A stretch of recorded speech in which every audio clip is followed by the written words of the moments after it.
Hi, Brett. Can you hear us? I can. Can you hear me, Amanda? I can. Thank you very much. Awesome. Is it loud enough? Should I try to increase my input volume or? Maybe just a little bit. We can hear you pretty well, but maybe just a smidge. Yeah, let me do that. Also, happy birthday, Amanda. Thank you very much, Brett. I appreciate it. No problem.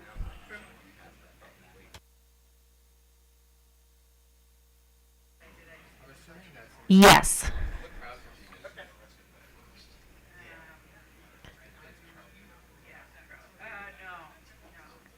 And are you able to share? I don't think I have to give you anything.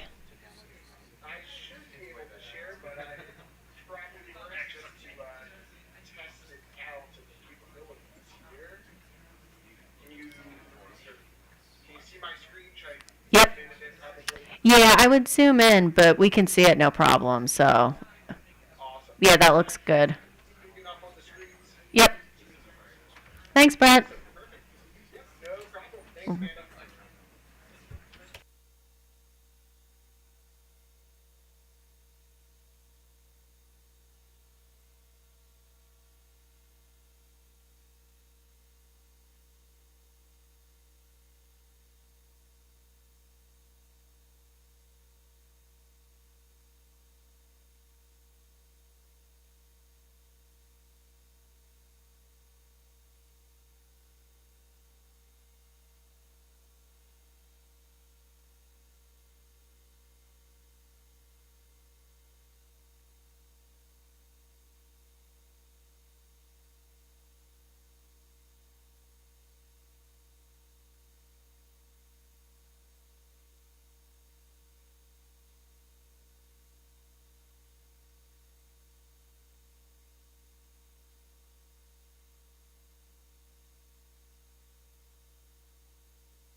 Okay, welcome to the Public Service Commission's Rulemaking 86 on emergency weather terminations revisions to COMAR 20.31. So, And Chair, if you want, I could kind of take over run of show here. Sure. My plan was hopefully to do a little bit of background and then introduction into the work group, and then sort of dive into language if that works for you, Chair. that sounds good. Go ahead. Perfect. So my name is Brett Roll, and for the court reporter, that is BRETTSPROUL. And I'm a technical advisor for the commission and serving as a work group leader in this capacity for this specific instance. So initially I wanted to start off by going through some background. So the first RM86 proceeding was held on December 5th of this past year to go through the proposed draft regulations that were filed by the commission back in October. So following this December proceeding, the commission issued a notice directing a work group to form to review these regulations and formulate a more concrete proposal for the commission to consider by December 30th, 2024, with myself as a work group leader leading the parties in this aspect.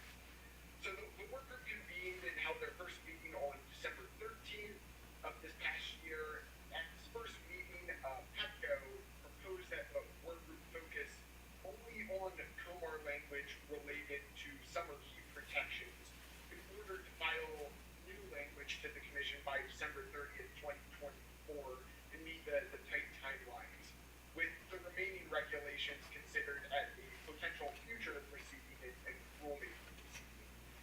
So this proposal at the first meeting was met with unanimous support from all parties of the work group.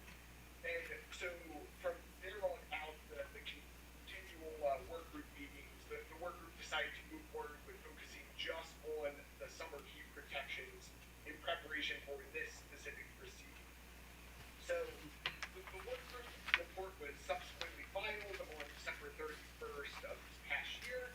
And for this proceeding, I'm hoping to walk through some of the summer heat protection language proposals that were discussed in the work group, as well as asking for commission guidance on some of the next steps for the work group moving forward. So with that, I'll dive right in to sort of explain the work group process and the language that was considered in the times that we met throughout December. So the work group met 3 times overall and engaged in pretty in-depth discussions on summer heat protection COMAR language, which is specifically COMAR 2031-0102, which is the definition section, and then 2031-0304 on temporary restrictions during these weather periods. So these discussions generally focus on the health impacts of extreme heat, forecasting ability of heat indices, National Weather Service, heat warnings, and the Maryland Department of Health heat emergency plans, just as a general overview of work discussions. So the work group resulted in kind of 2 main language proposals, as is outlined in the work group report, related to the summer heat protections. The work group proposal and the OPC proposal. So these are the 2 language proposals. The work group proposal was supported by tech staff, the utilities that were present at the work group meetings, Maryland Fuel Fund, and the Maryland Department of Emergency Management. The OPC proposal was supported by OPC, the National Consumer Law Center, and the Maryland Office of Home Energy Programs at the DHS. So with that, I'll go ahead and share my screen with some of the language here, just to briefly walk through it, and then share, at that point, I think it would help useful to turn it over to some of the parties for their comments, if that's okay. Okay.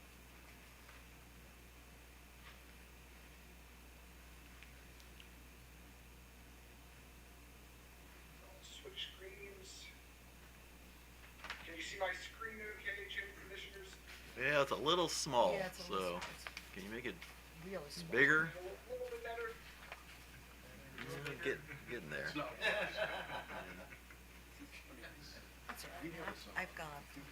Yeah. How different is it from? And I tried to zoom in a little bit for the screens there, but briefly, I just wanted to walk through the proposals that were received and offered in the work group. So the work group proposal is shown below and includes a two-part definition of a summer extreme weather period.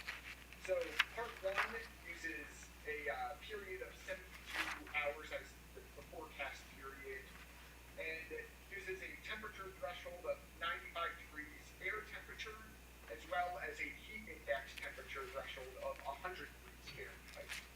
And the second period, the second part of this definition, utilizes the National Weather Service issuing a excessive heat watch, excessive heat warning, or a heat advisory as defined by the National Weather Service. So those two parts were included in the work group proposal for the definition of a summer extreme weather.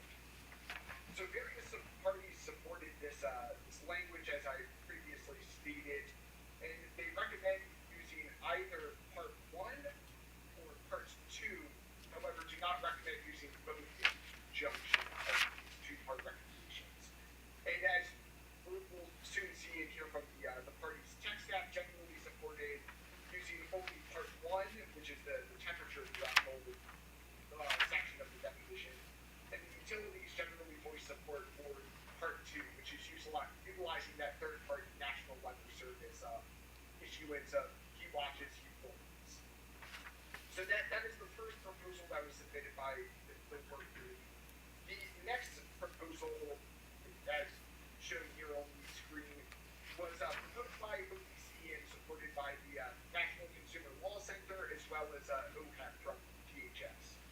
So this proposal that shown here defines a extreme weather period using a 120-hour forecast period, so about 5 days versus 3 days, and it describes a winter period of below 32 degrees, and then a summer period as the air temperature being 95 degrees or above, and the heat index being 95 degrees or above. So slightly differing with the heat index of 100 in the work group proposal versus the heat index of 95 with OPC's proposal.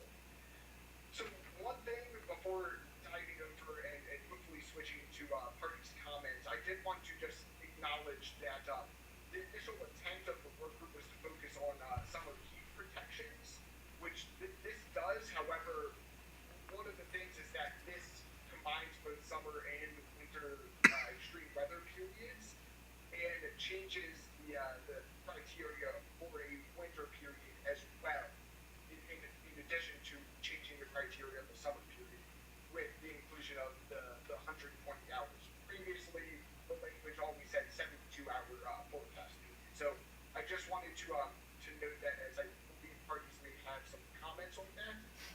But with that, that is the proposed language as is provided by the work group report.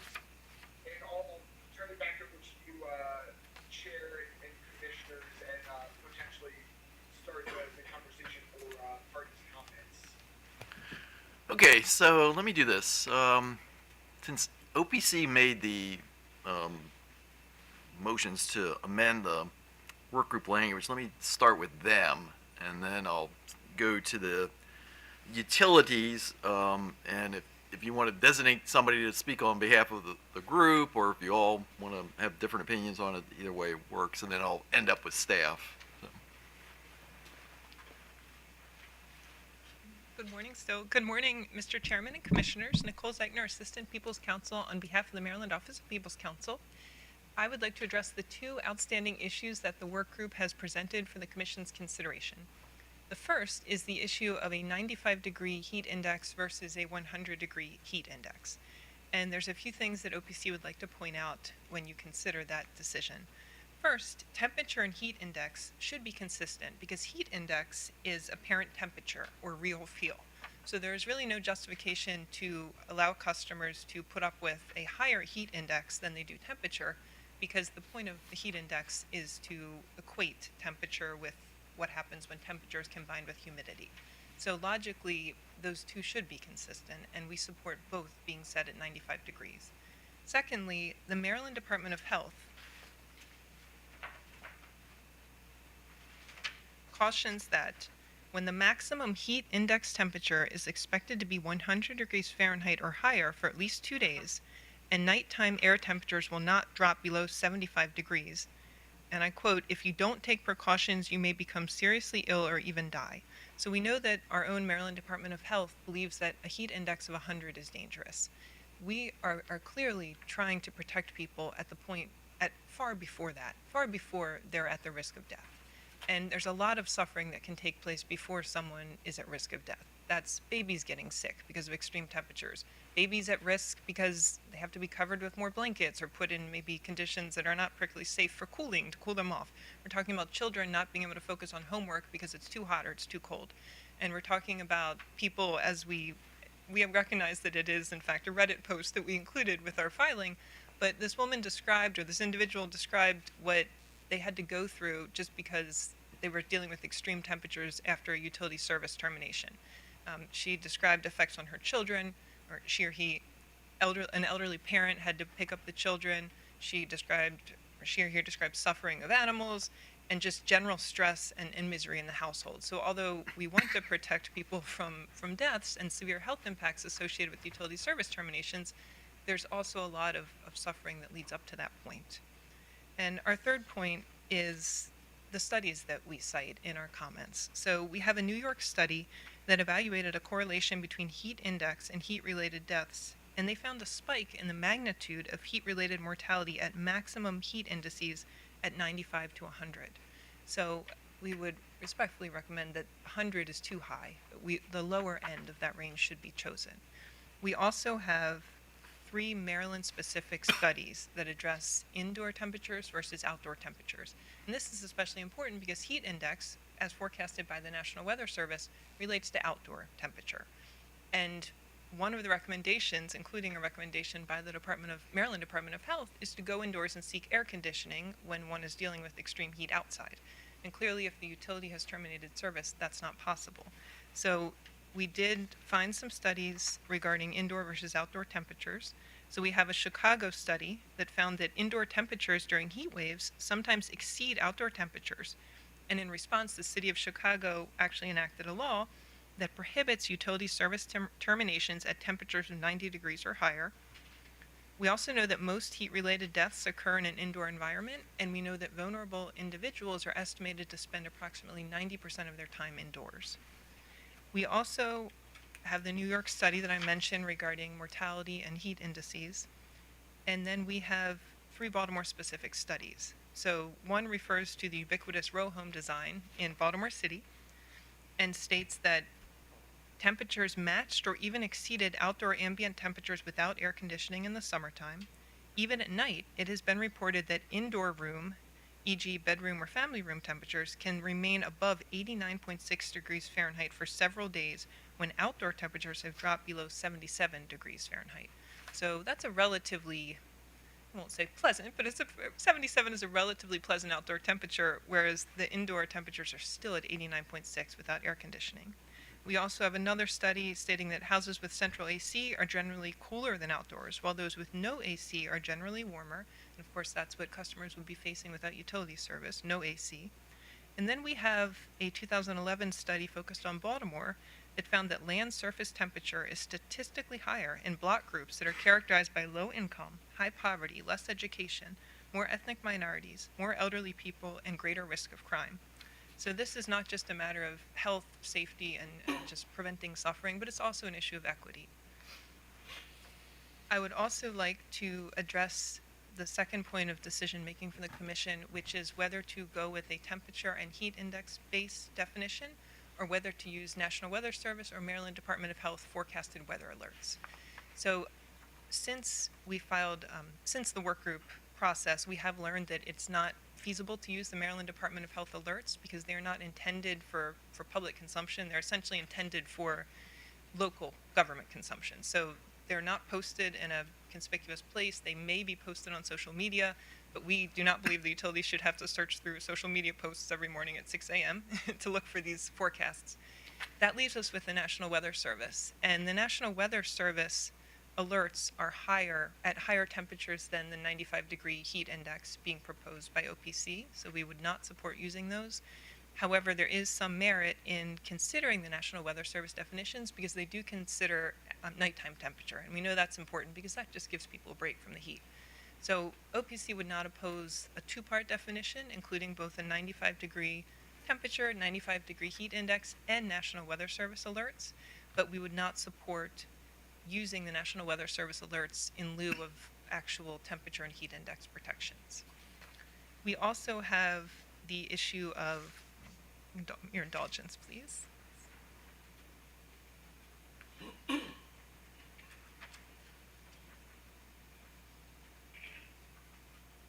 We also have the issue of the forecasting period. So as everyone is aware, we have a 72-hour forecasting period right now for cold weather termination restrictions. The concern with this, as illustrated by our exhibit and our filing, is that someone can be terminated and have just over 3 days before extreme weather hits. And we know that that's just not enough time to seek and receive energy assistance. The 5-day forecasting period would allow utility customers more leeway before extreme weather arrives. And that is our intention there. And we do not think that the amount of days, we realize the utilities have presented presented estimates regarding the amount of days that they would be allowed to terminate customers if our proposal were to be adopted. That's frankly not relevant to this conversation unless it's to suggest that this would be, as expected, more protective. There's no reason to link human health to how many days the utilities are allowed to terminate, as if that's a problem. It's a problem to terminate people when they're going to be at risk. That's the greater concern here. And we just would respectfully ask that the Commission consider not just heat-related or weather-related deaths, but all of the difficulties that customers face leading up to that point when they're terminated. And respectfully, we would ask that you consider the 95 heat index, 95 temperature, and the 5-day forecasting period, and consider the National Weather Service alerts in conjunction with the 95-degree restrictions. And I appreciate your time, and I'm available for any questions. So, questions? Commissioner Sussman. Good morning. And I really appreciate the work that the work group has engaged in. This is an incredibly important issue because this is life and death.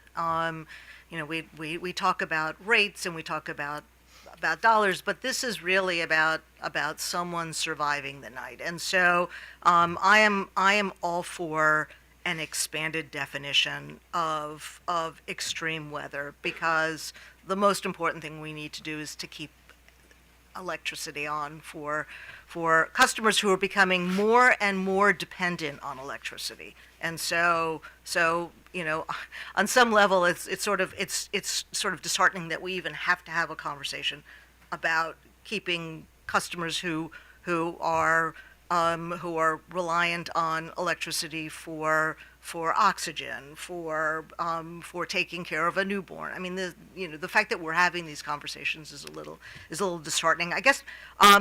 Do you have a sense of where the determination is going to be posted? Because I think that's really important for everybody to know. Is during extreme weather periods, winter or summer, where they're going to be, these determinations are going to be made every 24 hours. Where will the notices be posted? Do you have the sense of?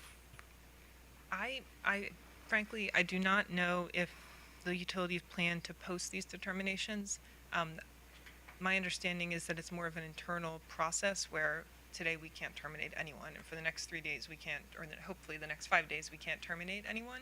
I believe it was BGE, they referenced customer confusion, for example, with using both the National Weather Service definitions and the 95-degree heat index and temperature definitions. But I really think the average customer is not studying those things. I think they're just kind of hoping they don't get that phone call. Well, I think all of us would benefit from having it be posted somewhere, so that we're all sort of aware of the fact that over the next 5 days, there can be no terminations. I agree with that. I don't believe the work group discussed that, but we would support that. Okay. All right. That's all I have. Anybody else? Okay, thank you very much. Actually, before I turn to the utilities, is there anybody else who was a work group participant who is in support of OPC's ideas? All right. Good morning, Laurel Peltier, Laurel Peltier, Chair of the Maryland Energy Advocates Coalition. And yes, I will take the mea culpa for not getting our last bit of comments in. Our team is Energy Advocates. We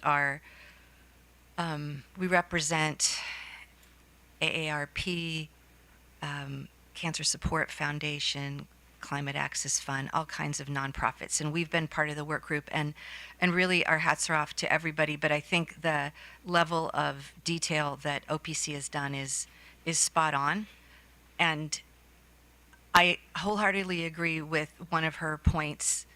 The National Weather Services, I read through all that stuff. Their temperatures you really have to dive into are pretty high. They're like 105. It doesn't really change anything. So that came off the table right away for all of our teams. And secondly, I mean, it is a strange balance on the scale to put, we don't want to cut off too many days so that we can terminate accounts and health risks. We 100% agree with OPC that that's just a false sense of weights. So we 100%, and we've been working with OPC on all of these protections and really reviewing the current regulations for almost 2 years in our monthly work groups. Just repeatedly we've been saying. So we are so grateful and thankful for everyone spending the time, because I think in this new paradigm of higher rates, higher temperatures, this is really important. So thank you.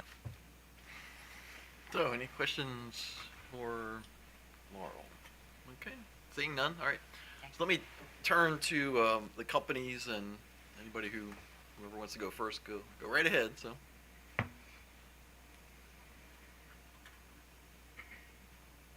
Good morning, Mr. Chairman. Do you want us to come up to podium one by one, or do you want us at the table? What's your preference? Well, it'd probably be easier if you guys could just come to the table, and that way we can sort of, because I assume there's some consensus among your views, but there's probably some differences too. So.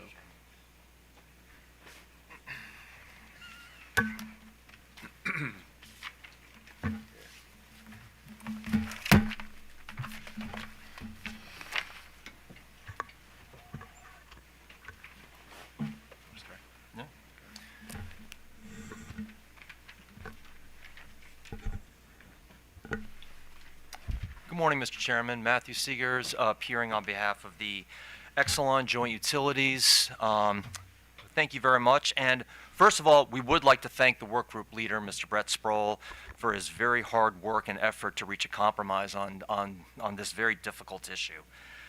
As we detailed in our comments, the Exelon Joint Utilities, we go to great lengths under the existing COMAR rules to work with our customers to keep their lights on and to prevent service disconnections.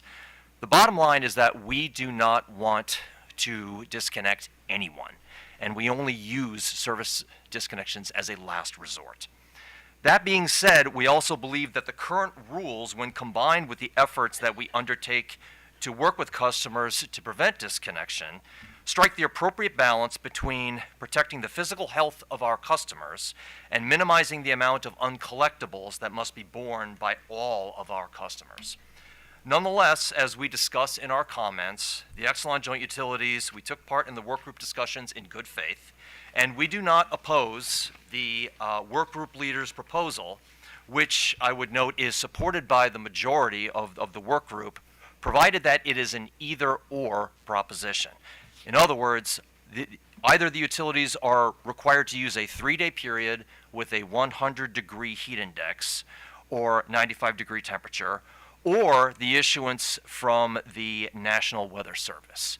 And as we also indicated in our comments, our preference is for the adoption of the National Weather Service issuance because it is an independent and scientific third party. It considers, as OPC themselves mentioned, factors that the simple peak temperature does not, such as the overnight temperature. And it would align with the standards used by the Maryland Department of Health Extreme Heat Emergency Plan. Now, regarding the proposal that has been submitted by OPC, it is first worth noting that nowhere in their comments does OPC provide any kind of quantitative data or a cost-benefit analysis showing that the benefits of the restrictions they're proposing outweigh the expected costs to customers that they will cause. And let us be clear, there will be an increase in the cost to customers from further restrictions on the ability of utilities to disconnect customers. For example, as the Exelon joint utilities, as we've noted previously and in our most recent comments, the BGE arrearages increased by 150% during the COVID pandemic moratorium, and they have yet to return to pre-pandemic levels.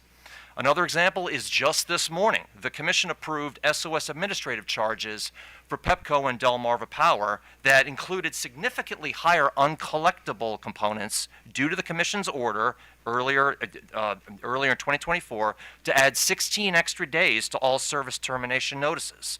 Specifically, from June 30th through October the 31st, the residential uncollectible component increased by about 90% for PEPCO and 60% for Delmarva Power. Moreover, as the Exelon joint utilities detailed in their comments, OPC's proposal goes far beyond even the most restrictive termination policies that are currently in effect anywhere in the country. For example, the current 3-day look-ahead period that Maryland currently uses in COMAR is already among the most restrictive in the country. The only other state that has a 3-day look-ahead period is California. And no jurisdiction in the country has adopted anything close to the 5-day look-ahead period that OPC is currently advocating for. Now, as we noted in our comments, the Exelon joint utilities, we came and provided quantitative data to the work group that demonstrated that OPC's proposal would result in restricting 69% of workdays to conduct service terminations, which in effect is a de facto moratorium on service terminations. And this commission has recognized that moratoriums, they have a counterproductive and a harmful effect on customers. It is also worth noting that customer advocates in other states are taking the exact opposite approach. For example, right next door in Delaware, the Delaware Public Advocate, which is the counterpart for OPC, during a 2020 Delmarva Power gas case, they actually argued that we were being too lenient with our payment arrangements, and we were allowing customers to accrue arrearages that were too large and getting too hard to manage. So what we did is we reached a settlement in that case where we actually reduced the terms upon which a customer can enter into a payment arrangement, and that has resulted in clear improvements regarding the customer arrearages. For example, in the most recent report that Delmarva Power Delaware has filed with that commission, for residential customers, there were more completed installment plans, lower average dollar amounts, there was the lower average length of the installment plans, and more stable and a more stable monthly amount for those customers. So for these reasons, the Commission should reject OPC's proposal as unjustified and unnecessary. And finally, in recognition of the fact that the uncollectible arrearages that will result from any further restrictions will be rolled over onto customers, the Exelon Joint Utilities, we reiterate our request that the Commission grant the utilities a regulatory asset so we can track the increases in uncollectible costs for cost recovery purposes. I thank you very much, and we also have some subject matter experts from both BGE and the PHI utilities available for any questions. So, questions for Commissioner Fleshman? Morning, Mr. Seegers. Good morning. A couple of questions. First, where is the extreme weather period announcement posted on the Exelon Utilities websites? That I will have to defer to our subject matter experts Okay. and see if one of them know. Anybody here? Anybody? Anybody want to be an expert? I don't believe it is posted. I believe that's what they're saying, Commissioner. Okay, okay. Because it seems to me that this is actually information that would be incredibly useful for everyone, and probably an easy thing, and probably don't need regulations to make that happen. I do understand the concern of balancing the arrearage issue, because you don't want to overly burden anybody. And so, and that's why moratoriums are, there's always a challenge in going ahead with a moratorium, because there is a recognition that at some point that customer is going to have to pay the bill. But this is a situation, again, of life and death, and paying the bill, we can kind of deal with it as long as the person can still pay a bill.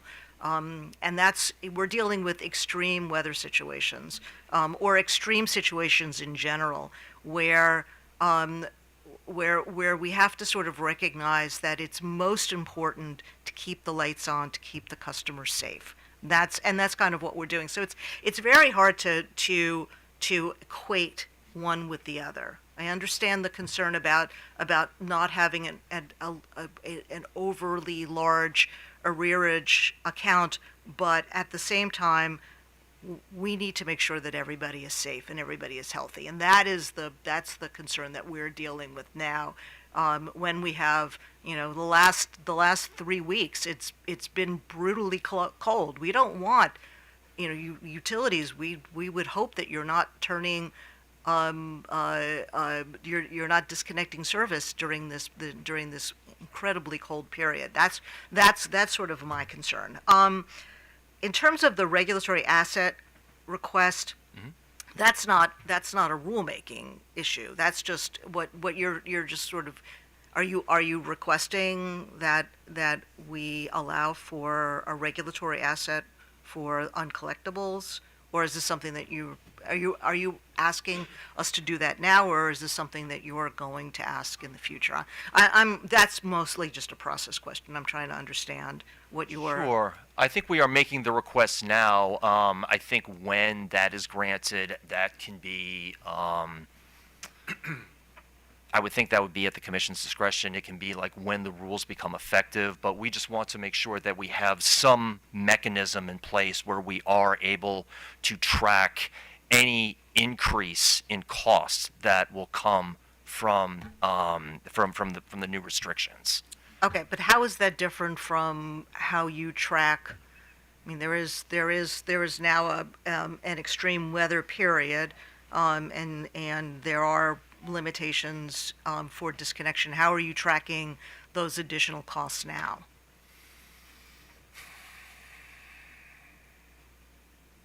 I think what we do is we normally come in during our rate cases and we show the uncollectible costs. I think what the difference here is just it's just given the recent history of what we've seen of the considerable increase in arrearages, we think that a regulatory asset would be warranted just to make sure that we can that we can point to that asset and say, okay, here's the increased cost that came from those restrictions, as opposed to like another factor. Yeah, I think that's a little. I think it's a little premature. I mean, you're talking about COVID, where there was an absolute moratorium. So I understand why you would see a significant uptick in arrearages, but this is an anticipatory effect of a rule change. It seems to me a little premature to be asking for a regulatory asset when we don't know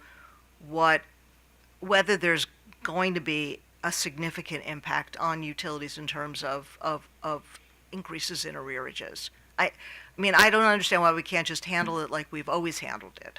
Well, I guess, Your Honor, I would.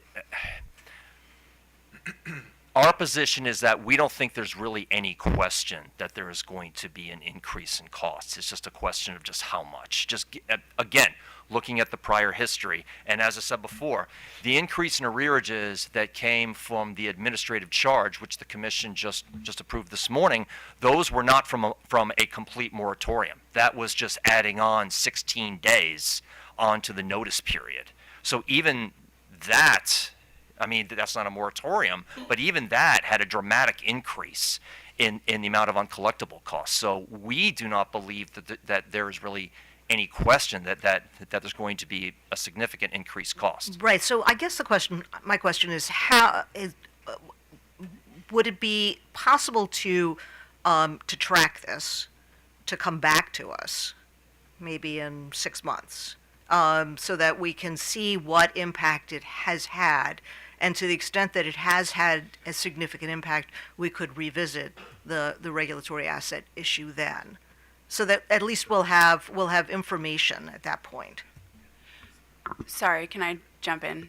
Jessica Raba, on behalf of Potomac Edison. So we made the same request. I wonder if where we're getting confused is the regulatory asset would allow us to track those costs. We would come back to you in a rate case. It doesn't guarantee cost recovery of any kind. We would come to you in our next rate case with that information all tracked in the regulatory asset, at which time you would make a decision on cost recovery. But if we don't track it in a regulatory asset, we'll just be looking at our test year expenses in any given year, right? Does that? Well, actually, let me interject, because I think what we're getting mixed up on is some process stuff. So the issue is, I mean, these are regulations related to the policies and practices that you will go through to collect bills and terminate service. So I guess the question is, if we conceptually agree that you should be allowed a regulatory asset, is it really appropriate to put it in the regulations, or is that the matter of a separate order? Right, it's not going to be in the regulations. It's just that when we approve the regulation, you're just asking us to include in the order authority to track it. Okay. Good. That's correct, Your Honor. Yes. Okay, all right. Okay, yeah, that's all I have. Thanks. Commissioner Barbe. Well, I think my question was answered. Well, let me ask the question in a slightly different way.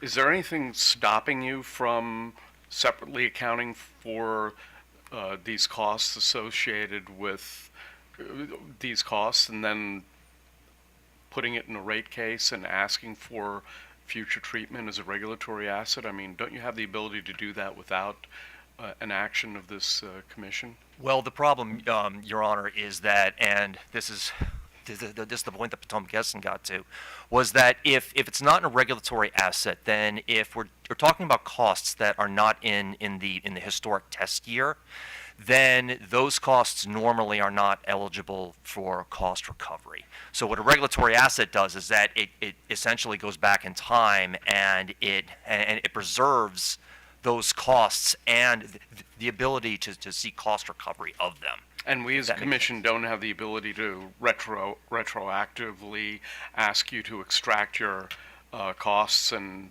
have them be treated in that fashion? I'm not aware of any such action by this commission, Your Honor. Does the law prevent us from doing that?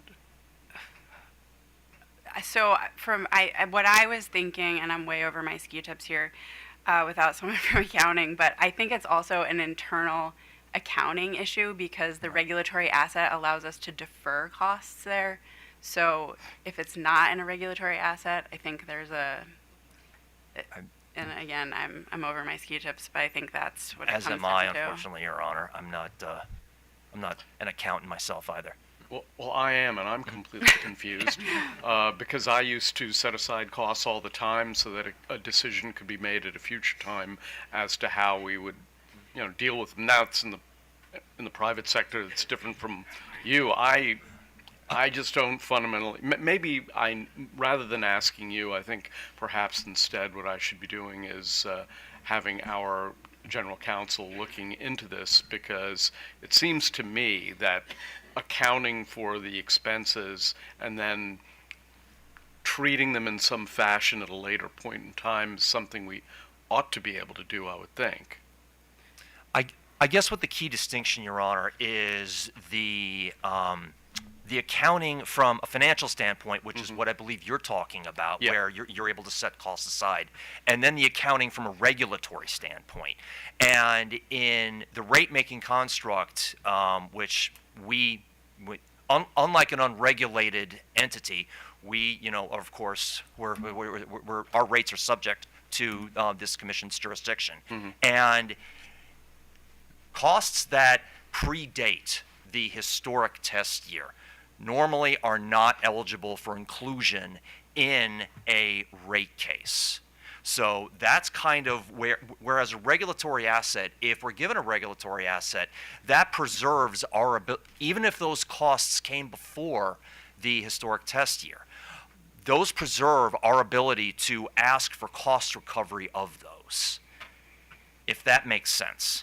No, it does make sense, but it seems to me that the commission should legally be able to, at a future date, make a decision to treat the costs as though they were part of the test year.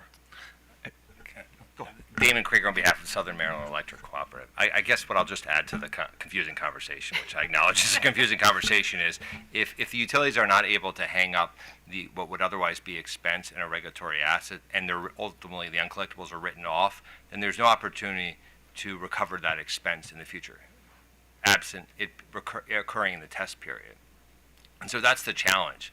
And when you're talking about a cooperative like SMECO, for us, the challenge is we use a short-term line of credit to fund our operations. And so as a practical matter, the inability to receive revenue contemporaneous with the cost and service being received means that we're borrowing more, so our interest expense is going up. So practically speaking for us, it's either going to be higher, frankly, you're either going to have a regulatory asset that you ultimately recover in rates and rates go up, or you're going to have higher interest expense. It's just a matter of where do you account them. But we have no ability to recover, and no utility has the ability to recover what would otherwise be expense, absent either being in the test year or going into a regulatory asset. That's it. Okay. So we lose the opportunity to recover those costs. Okay. Thank you very much. Thank you, Mr. Chairman. And I just played an account on TV, so. I just have a quick follow-up. Yeah. If I could just. Okay, all right. So then I'll Okay, come back so to you. this is just a follow-up to Commissioner Barve's question. If you establish a regulatory asset for this new increased number of expenses, how are you going to separate out? You're not going to be able to separate out the disconnection, disconnections you wouldn't have allowed for that 3-day period, right? So it's just going to be it's going to be all customers that were not disconnected. Can I answer that? Go right. I think we could normalize it so we could look at what level of expense is frankly reflected in our current cost of service, and then look at the incremental amount and hang that up in the regulatory asset. There are probably different ways to address it. We're concerned about the incremental amounts that are not currently built into Right, the and cost of service. I'm concerned about a situation where you're going to put all of the arrearages into a regulatory asset, because how do you separate out the customers that would have been protected from disconnection under the current regulations, and also how do you also ensure that the customers that you don't disconnect for other reasons are also not included in that regulatory asset? So that's my concern, is that how do we keep that regulatory asset only reflecting the additional expenses that you're incurring by having this this disconnection prohibition extended for that 5-day period as opposed to the 3-day period? I mean, honestly, we have not thought through the mechanics. It sounds like the other utilities may have in more detail than us. But I do think there is a level of expense built into our current rates, speaking for SMECO, that could be extracted. And you Yeah, could look at I an think we're incremental gonna. I amount. mean, I understand the concern. It just seems to me that this goes beyond the scope of the rules, and maybe we need to you need to come back and we need to revisit this. I understand the concern, and I'm not unsympathetic to the need perhaps for creating a regulatory asset. We just don't want to have that regulatory asset then include all kinds of other expenses that shouldn't have been included in this. And I think we're going beyond the scope of the regulations. Yeah, I don't want to speak for the others, but I'll say, I mean, a regulatory asset does not guarantee cost recovery. I think we're all hopefully aligned. No, on that. I understand that. So it I just don't want, but I also want to make sure that the regulatory asset is focused just on that additional expense that you're looking at. So but I think we're going beyond the scope of the regs. And maybe it could be a directive to the working group to come up with a proposal that makes sense. I think that's an excellent idea. I'm brainstorming here. But Chair, I wanted to chime in on these conversations, and I think they're all very useful, just being that this is the first time that the work group parties have had these discussions on the regulatory asset, so it's important to kind of flesh out all of these details. However, I do tend to agree that I think this is something that it is kind of outside of the scope of the rulemaking and could be considered via commission order at some point in the future. So I wanted to bring that up and just mention that it can be considered in maybe a future process or deciphered more by the group. So. Is there Richard? Yeah, just a couple of questions. It sounds like the primary objection of the utilities at this point to the OPC proposals is the concern there'll be an increase of non-payment, and is that correct? Is that the primary concern if we move in this direction?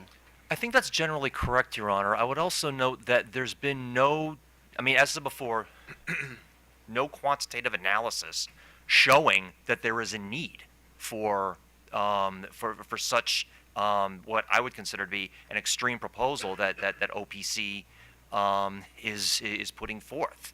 So and in fact, I would say, and I believe that SMECO made this point in their comments. There's been no analysis or demonstration that the current rules are not striking the appropriate is not striking the appropriate balance. So I think that is our primary objection is that there's no data supporting it. But yes, to your point, Your Honor, it's also a recognition of the fact that any further restrictions on our ability to disconnect customers, not that we want to do that, but it will increase costs. I believe history has proven that. Okay. I would just, I guess, push back a little bit on that because it seems like even with some of the legislative requirements that we look at, limited income issues on energy burden, and just the recent hearing we had on in PC 59, there seems to be a problem right now. People are having increased difficulty in paying their bill, and even before we start talking about extreme circumstances. So it seems right now that we do have a finding of public interest that we look at these issues carefully about limited income and ability to pay. I mean, when you're talking about there's no quantitative analysis, isn't the fact that we have this legislative mandate itself something we should be looking at when we're looking at these types of situations? Which I think is precisely why, Your Honor, we would not be in favor of unnecessarily further increasing customer bills by implementing more service termination restrictions that are unnecessary. Okay. It's because of the fact that there is a concern over the level of customer bills. We don't want to adopt measures that would increase those even more unnecessarily. Okay. I think, I mean, I kind of agree with what Commissioner Sussman said. We're trying to make sure we keep the lights on for people, particularly in extreme situations. And we know that there's already a situation where a lot of people are having increasing difficulty in paying their bills. Now we're talking about a possibility of them losing service during extreme weather event. Just asking, you're kind of pointing to the COVID and this increase of 16-day collection. Mm-hmm. With COVID, I mean, that was a very unique situation where a lot of people had lost employment, and there was, a situation we've never faced before. So, I mean, is that really the appropriate time period to look at and say, well, it happened here, so therefore, as we're looking at the possibility of enhanced customer protections during extreme weather, that somehow that's an analogous situation? I think so, Your Honor, because it shows what happens when you adopt policies that are too restrictive. It is actually it may be well intentioned, but it's counterproductive. Well, I mean, restrictive during COVID, people had lost employment. They were sick. So is it restrictive to take their electricity away because they were in that unusual circumstance? No. Okay. No, it's not restrictive. Okay, So- and even the 16-day, do you have any kind of data on your side that says, okay, this 16-day specifically resulted in this increase in non-payment, particularly since you've also said that we still are kind of recovering from the COVID? I mean, do you have that kind of data as well, that there's a cause and effect here? Sure. That was the information that we provided to staff in one of their data requests on our administrative charge proceedings, which were just approved this morning.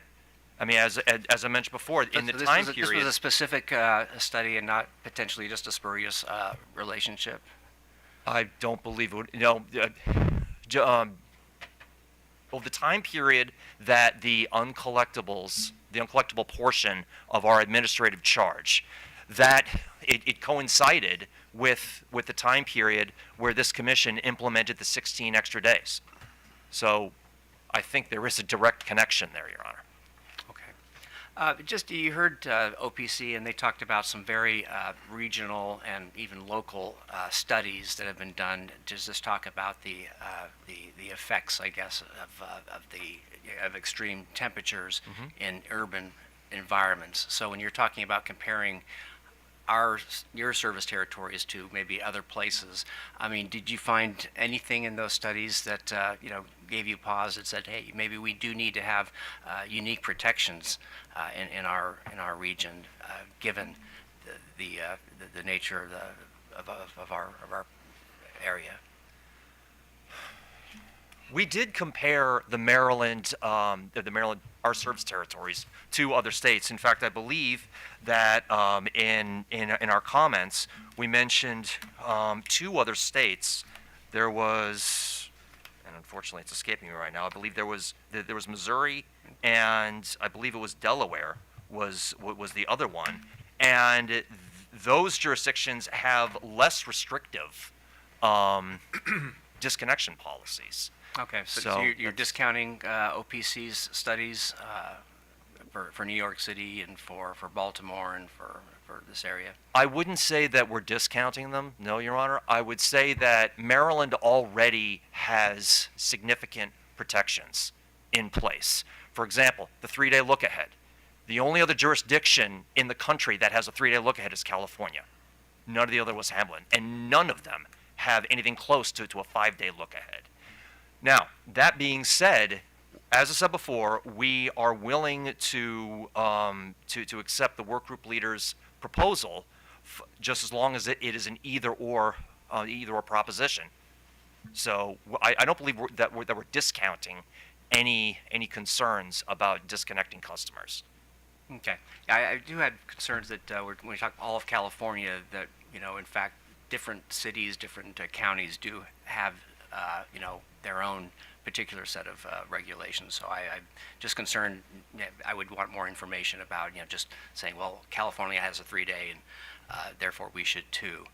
I guess the last is just, acknowledgement that we are seeing increased extreme weather in the summertime. So when you're looking back to what we used to do compared to what we might need to prepare, I mean, would you agree that we are seeing more extreme temperatures, and therefore maybe need to take that into account? Yes, I believe that. I would say that the climate, I think, has changed since when these rules were originally adopted. So we do believe that an argument, it could be made there. That is why we are willing to why we're willing to negotiate in good faith And that is why we think that what the work group leader is proposing, again, as long as it's as it's an either-or proposition, it strikes the appropriate balance between protecting the physical health of our customers with the financial health of trying to keep their bills as low as we possibly can. Okay, so you do agree enhancements are needed We for today's circumstances. we're not sure if we agree that they're needed, but we acknowledge that the work group leaders, what their proposal, it does strike an appropriate balance. Okay, so so the answer is yes, they are needed then. They are appropriate. I'm not sure if I would say that they are needed, but that we believe that they're appropriate. Terrific. Thank you, Mr. Chair.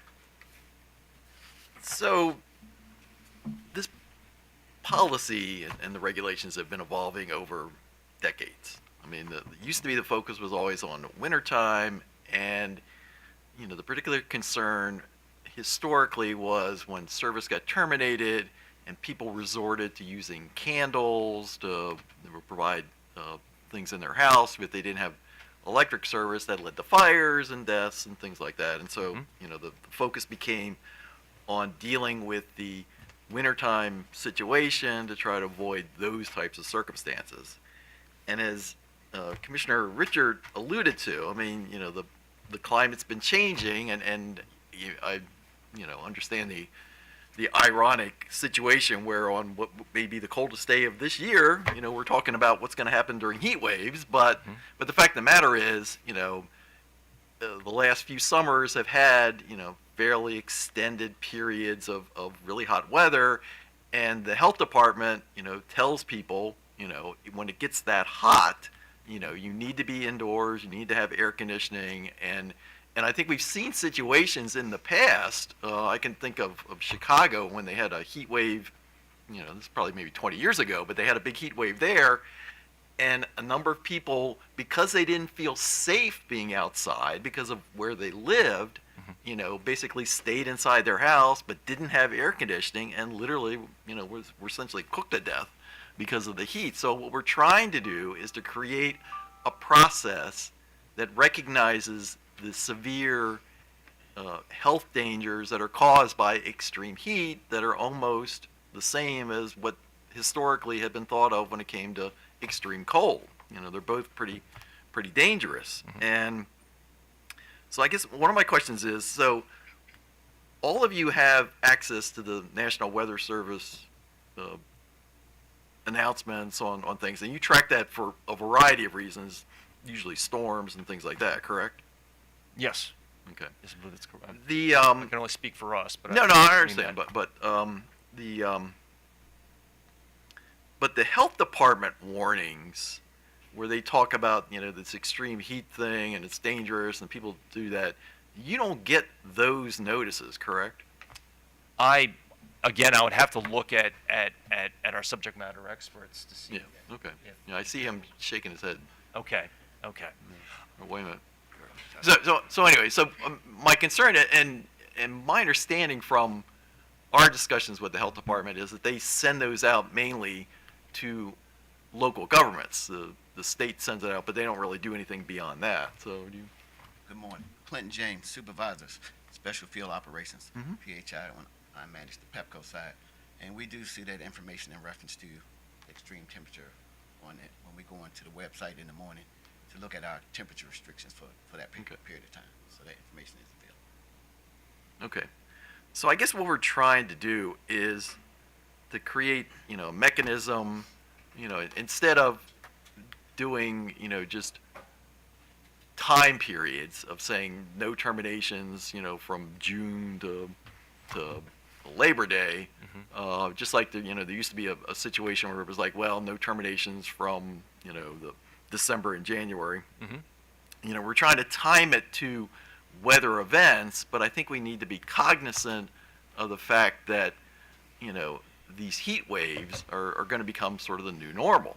And, Phoenix had a situation where the temperature was triple digits for essentially, a month.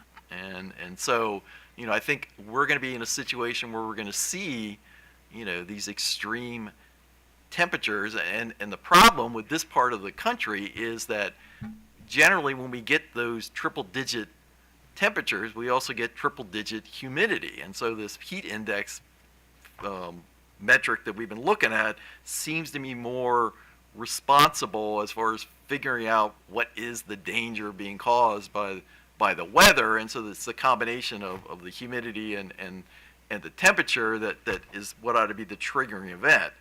And so I'm trying to, get to a point where, we put in the regulations, because my concern was when I looked at the regulations originally, it looked like the summertime situation had been something that was just added on at some point. I'm not quite sure what, maybe some, past heat wave.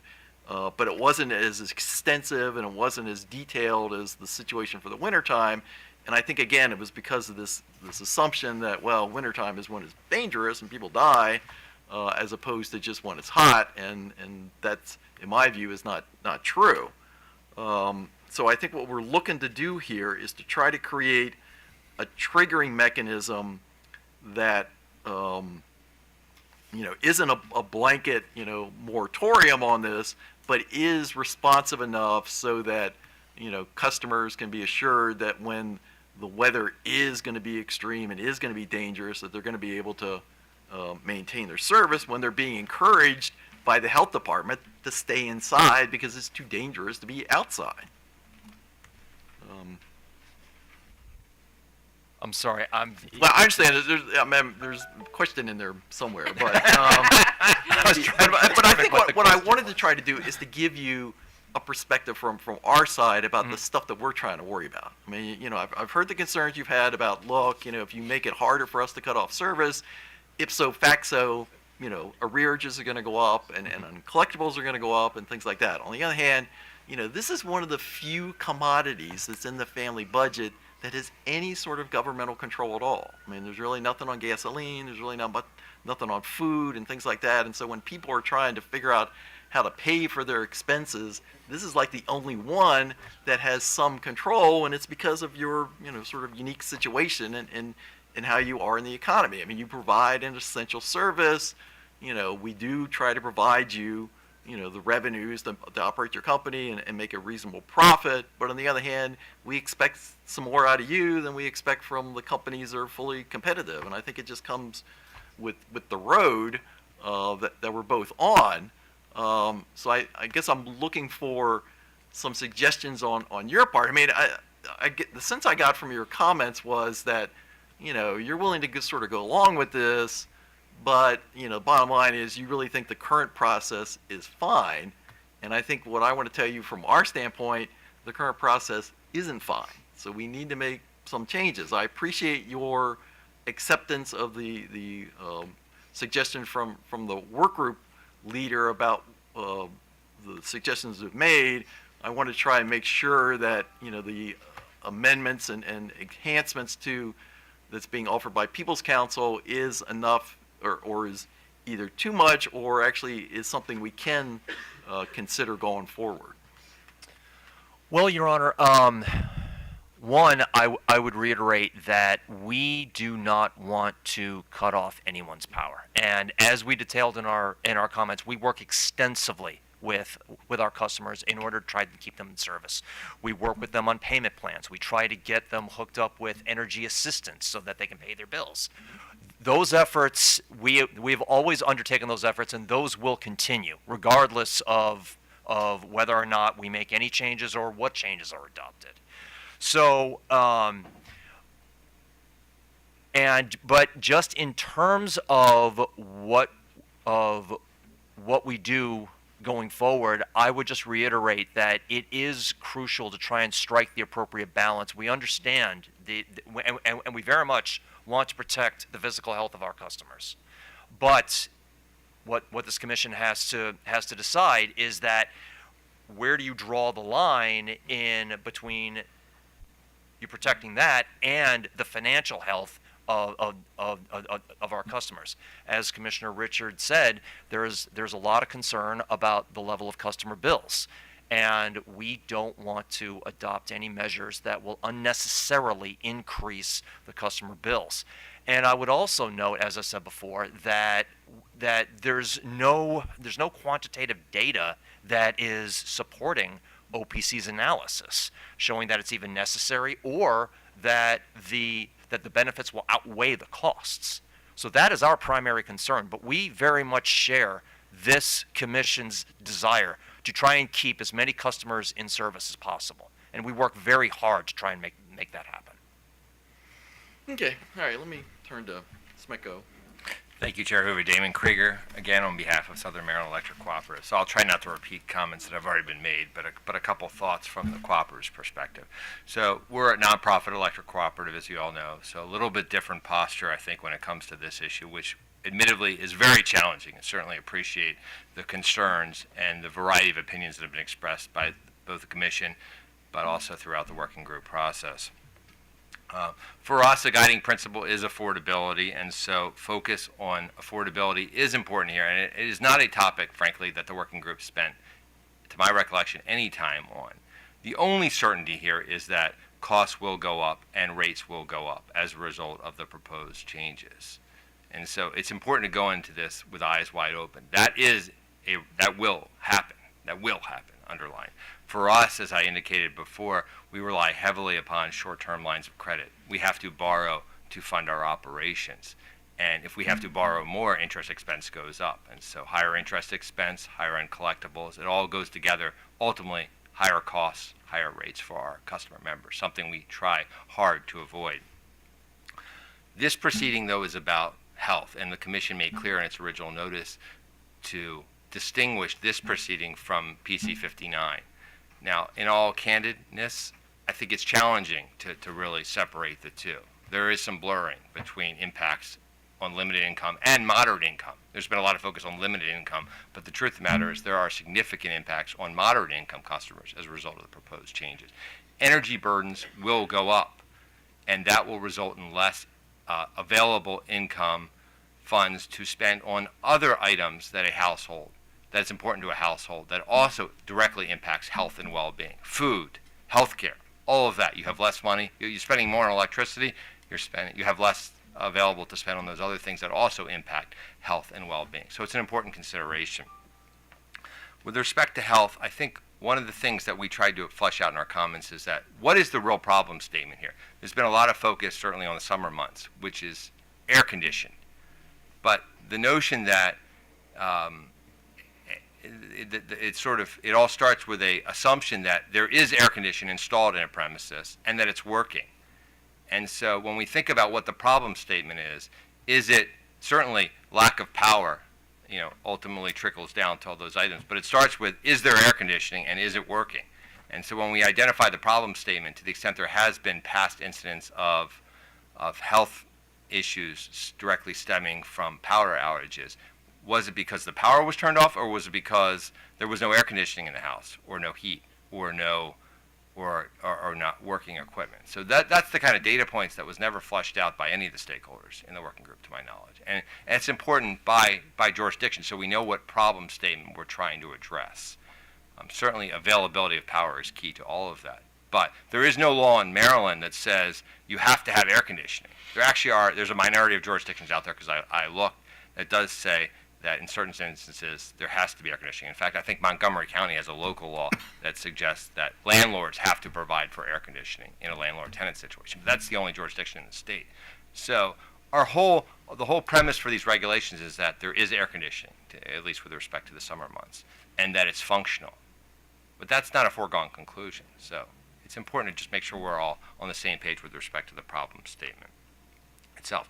With respect to the specific regulations at play, the cooperative supports certainly an either-or approach, but with a heavy emphasis on the second option, which is to defer to the true third-party expert here. With all due respect, it's not this agency. It's not the group of stakeholders that participate in the working groups. It's the Department of Health, the National Weather Service. There are agencies out there that have the true expertise and that are truly charged with analyzing health, well-being impacts from weather in a whole variety of circumstances. And regulations tend to be static, and that's the challenge. If we can create a regulation like I think the second part does provide, then it evolves with the time, with the changes in the climate. So air quality, for example, is not reflected here. Well, air quality can have a direct impact on health and well-being, and that can fluctuate based upon environmental changes. The National Weather Service considers air quality. State Department of Health considers air quality. It also allows for consistency of response. If everybody's operating on the same alert system, then we can all respond in partnership, in kind. And so I think that's an important consideration. Ease of administration is really important from the utility perspective, and certainly from the cooperative perspective. We don't have meteorologists on staff. We don't have the resources to look 5, 6, 7 days ahead. We could certainly pay for resources, but again, from a practical perspective, I'd love to be a meteorologist, right? You're getting paid to be right like 10% of the time. Reliability of forecasting is not great in many circumstances, and so the further we look out, the less reliable that information becomes to us. And right now, we're not terminating customers. It's cold out there. It's very cold out there. We're not terminating customers right now under the existing rules. So in terms of what's working, it is working now to prevent challenges for our customer members in the current weather conditions in the winter. So that's important to keep in mind in terms of, I'll pause for a second. That's important to keep in mind in terms of the protections that are in place are effective in terms of what they were designed to do, which was to directly address health and well-being in what are unfortunate weather conditions today. It's cold out there. No one can deny that. And I was in Florida this past weekend. It was 45 degrees, but when I came off the airplane, it was cold here. I'd rather be in 45 than 8 degrees or 9 degrees. It's cold out there. So the real world experiences, but I think the practicality of how we administer these rules is important, because the easier it is to administer, the more protective it is to our customer members, and the more clarity and consistency across the state, across the response. The agencies, in addition to the utilities that are charged with responding to direct health concerns in an extreme weather condition, both federal, state, and local government. So if we're all operating on the same page, which is what it could be tweaked. I'm sure a continuous improvement opportunity exists here, whether we want to bring in the Maryland Department of Health or other agencies. We're supportive of that. It's at least you have a third-party agency tied to a regulation that lets it become less static. I'm sorry, I have scattered notes here, but I think I hit the majority of it. I'm happy to entertain any questions that the commission may have. I also have a subject matter expert here as well, who is charged with our credit collections group at SMECO and can respond to specific questions about how we practically execute current regulations and would in the future, and also what we're doing in today's, we are in a weather restricted period right now. So. Okay, questions for SMECO? Commissioner Richard? I think I'm good. Commissioner Barbe? Same. Commissioner Schlesman? Okay, so in terms of PC 59 and the decisions that the commission makes in terms of impact on low and moderate income customers, I actually think that reference to PC 59 is really important, because on some level, the reason why customers are in a position now where they're subject to disconnection is because of a failure. And the failure can be, in for a lot of different reasons, but on some level, the failure is because their bills are too high. Their bills are too high, they can't pay their bills, and now they're subject to disconnection. And so, I understand the concern that this can have, that making decisions here can have an impact on rates. So then you end up with this vicious cycle of them, and then seeing people back into the disconnection world. But on some level, the reason why we're even having this conversation now is because of a failure, and it could be from, because we haven't been doing our job in trying to keep rates as low as we possibly can for low and moderate income. There's a failure in the housing stock, because these customers are living in places that are basically, the heat is going out because there's not enough weatherization. The customers are these customers want to pay their bills and they can't pay their bills for a variety of different reasons. And so we do have to look at, I mean, and that's why we're so engaged on PC 59, because anything that we can do there is going to hopefully have a direct impact on disconnection rates. Hopefully the disconnection rates will go down because their bills will go down. So I think that it's important that I mean, we're very mindful of what's going on, and the impact that all of our decisions have on low and moderate income customers. And so, but some of why we're thinking about this issue today is because their bills are too high, and hopefully we'll be able to take care of some aspect of that in PC 59. Mr. Krieger, it's not just AC that we're talking about. I mean, unfortunately, for a lot of customers who are being sent home from hospitals, home has become, this is the hospital at home, and so these customers are not just they don't just need AC. They need electricity for oxygen. They need AC for whatever other equipment they're relying on to live, because hospitals are pushing low and moderate income customers out of the hospitals and in the homes. And so AC is important, but it's not just AC. So I think that is important. I understand the ease of getting this data. It would be great if we had a system in place that can sort of apply it universally throughout Maryland. But Ms. Reba's customers in Western Maryland are going to be looking at different temperatures than so it's not going to ever be sort of universal. It's gonna be sort of jurisdiction by jurisdiction. But I have confidence that you'll be able to sort of figure out a way to manage this, whether it's 3 days or 5 days. I'll say one thing. So the air conditioning, that was not a position that we took. That was a position that, frankly, OPC and other stakeholders within the working group, their focus was on air conditioning. Yeah, but it's much more than air conditioning. And I appreciate that, although I'm not sure. I think the reason the focus was on air conditioning because the focus is on extreme weather conditions.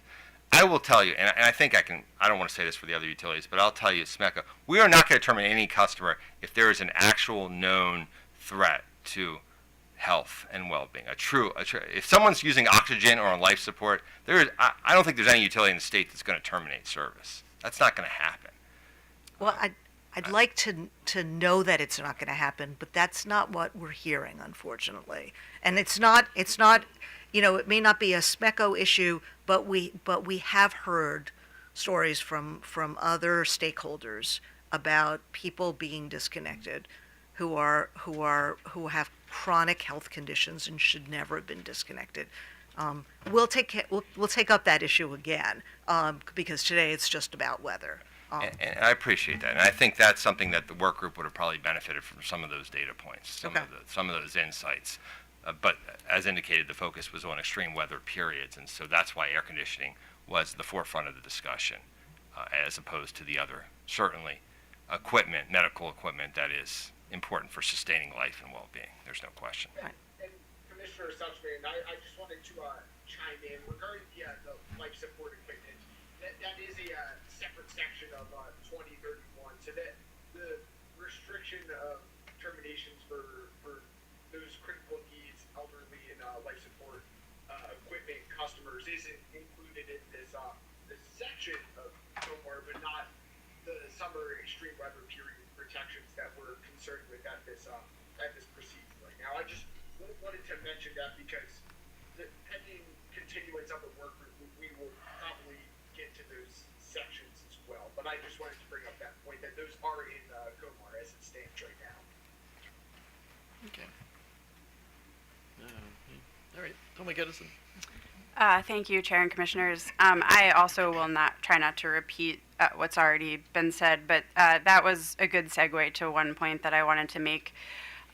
which is the 5-day look ahead that OPC is proposing, which is the one thing Potomac Edison feels very strongly is inappropriate. I think given the uncertainty, as Mr. Krieger noted, in forecasts, when you have any one day in a week that's forecasted to be within the threshold of whatever you decide, you're wiping out the entire week for utility terminations. And the only argument that I heard counsel for OPC say in support of this is that 3 days isn't enough time for customers to seek energy assistance. But a customer is never on 3 days notice, right? There are termination notice requirements in COMAR currently. We have to give at least 14 days notice of a termination, and that's one of the provisions that OPC has asked us to look at in the next phase of this work group to see if that's long enough. But I want to be clear that no one's ever waking up on Monday morning and finding out they have 3 days before their power is turned off. Excuse me. We're in the same boat as the other utilities in terms of the either or definition for summer extreme weather period for the reasons you've already heard, so I won't reiterate that. We do favor the National Weather Service, but as long as it's one or the other, we're okay with that. Other than that, I think I won't revisit the regulatory asset discussion at this time, so I think that's all I have. Questions for PE? All right. WGL. Good afternoon, Commissioner. Spencer Nichols on behalf of Washington Gas, and my comments are very brief. I just want to make sure the commissioners were clear that we don't object to the work group's proposed changes because they do not involve any significant changes to the current restrictions on winter terminations. As the Commission's advisor mentioned, all parties agreed at the beginning of the work group process to only address the proposed creation of an extreme summer weather period definition. And there were no significant discussions regarding potential changes to winter termination restrictions for gas customers. So we do think it would be inappropriate to consider changing winter look-ahead period to the extent that any party is suggesting that. As Potomac Edison's counsel just mentioned, this scenario put in OPC's recent comments where a customer would have 3 or 1 day's notice before a winter termination. It's just not accurate. Customers generally get 75 days notice. Thank you. Any questions for WGL? Just one. Just want to confirm. Is it my understanding that for the most part, WGL does not disconnect during the winter anyway? Is that correct? That's correct. Okay. Thank you. Good morning, Chair and Commissioners. Catherine Moriarty on behalf of Baltimore Gas and Electric. I just wanted to clarify one note here during the discussions that I think has not really been made clear. So the joint utilities, the joint Exelon utilities, we recommend the National Weather Service definition for extreme summertime period. However, we said we were willing to support or do not oppose the work group's proposal. And I just want to be clear that the work group's proposal are additional restrictions on service terminations currently. Right now, for the summertime, under COMAR, a utility may not terminate gas or electricity that is used because of non-payment for temperature forecasts made for the utility's weather station area at 6 a.m. if it's 95 degrees Fahrenheit or above. So the work group proposal that's a large consensus proposal is increased protections, and I just want that to be clear. Okay. Any questions for PG&E? Richard. Just so I understand. So it's 95 degrees. Does that also consider the heat index, or is that where the difference is? Yes, and also this work group proposal also now includes the heat index, which was not part of the regulations before. Okay, so it does include 95 ambient and heat index. Well, so the heat index that's recommended by the work group would be 100 degrees Fahrenheit with the ambient air temperature of 95 degrees Fahrenheit. Okay, great, thank you. But again, I think the reason for that is that there is this difference because of the humidity factor. So the temperature isn't really the right metric when determining what's a dangerous situation when in the summertime as opposed to the wintertime where temperature is apparently the right metric.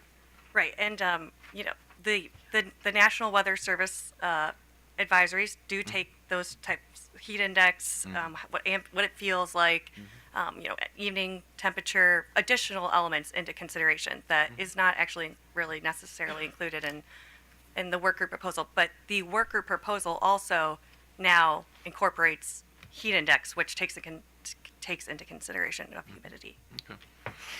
And if I may, Mr. Chair, just real quickly, as we said in our comments, we do not know how to forecast out heat index for 5 days. Like, we just don't know where that information is. So I think the regulations or the processes somehow need to reflect what's the source material, because otherwise we don't know how to do that. But I thought it was our understanding that that's what the National Weather Service issues. And they're the experts, and Right. so as indicated, they have a lot of resources that we don't have. Sure. So I'm sure they have spreadsheets where they can Right. do all the calculations. We don't have that Yeah, at our I understand. disposal. That's all. Okay. And Your Honor, just to add on, I'm sorry, but also just to further clarify, when we say an either-or proposition, when you're looking at staff's recommendations, I believe what the utilities are saying is that what the commission would do is that you would either, for the summer extreme weather period, you would adopt either number 1 and not number 2, or, and I believe this is what this is the preference of most of the utilities, you would adopt number 2 or not number 1, if that is clear. That's what we mean when we say an either-or proposition, just because of the fact that what we don't want to do is to have both in regulations, because then it could be interpreted that that we have to comply with both of those standards, which would be administratively very difficult. So I just want to make sure that that's clear, that that's what we mean when we say an either-or proposition. Okay. Question? Okay, thank you very much. So let me turn to staff, get their thoughts. So.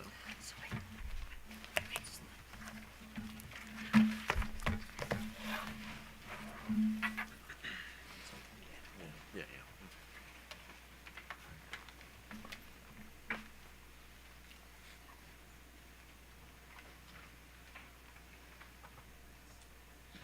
Good morning, Mr. If Chair, you wanna- Commissioners. You want to come to the table and do it, that's fine too. So. Sure. Then you might be there for a while. So. Hopefully not too long. Good morning, Mr. Chair and Commissioners. Mr. McAuliffe on behalf of staff. And Annette Groffalo is with me as well with staff counsel. I won't rehash our written comments. I'll just kind of address some of the things we've heard today. In regards to staff comments, we did support the first definition, I, instead of II. So if we followed the National Weather Service designations, that would, in staff's estimation, that would limit the restrictions that are currently placed. So the current regulations, as we heard, is 95 degrees or above. We think if you took option 2, you'd actually limit those opportunities where where it's easier for them to terminate customers. And I should address, this is not a moratorium. So I should know, I brought up that word many times in the work group and was corrected that this is not a moratorium. The utilities can disconnect during these time periods, so that should be made clear that it is not a pure moratorium as well. So we do not think you should follow the National Weather Service. It is less restrictive than the current regulations. And we also hear that, they're a third-party expert, and it should be, currently we use the utility weather stations for winter and summer periods, so we haven't heard from the utilities why you need to change that. So they haven't provided any evidence that that has not been working for the last however many years. So we don't see the need to do that as well. And we should point out as well, we probably would hear in the future, if you were to adopt the National Weather Service designations, that, oh, well, for winter we should do that as well. Well, for the winter, I can assure you the 32 degrees is not the cutoff for a severely cold, extreme cold situation. It's less than that. So again, that would also lead to lessening the restrictions in the wintertime period as well. So the National Weather Service designations are pretty extreme, as OPC pointed out themselves.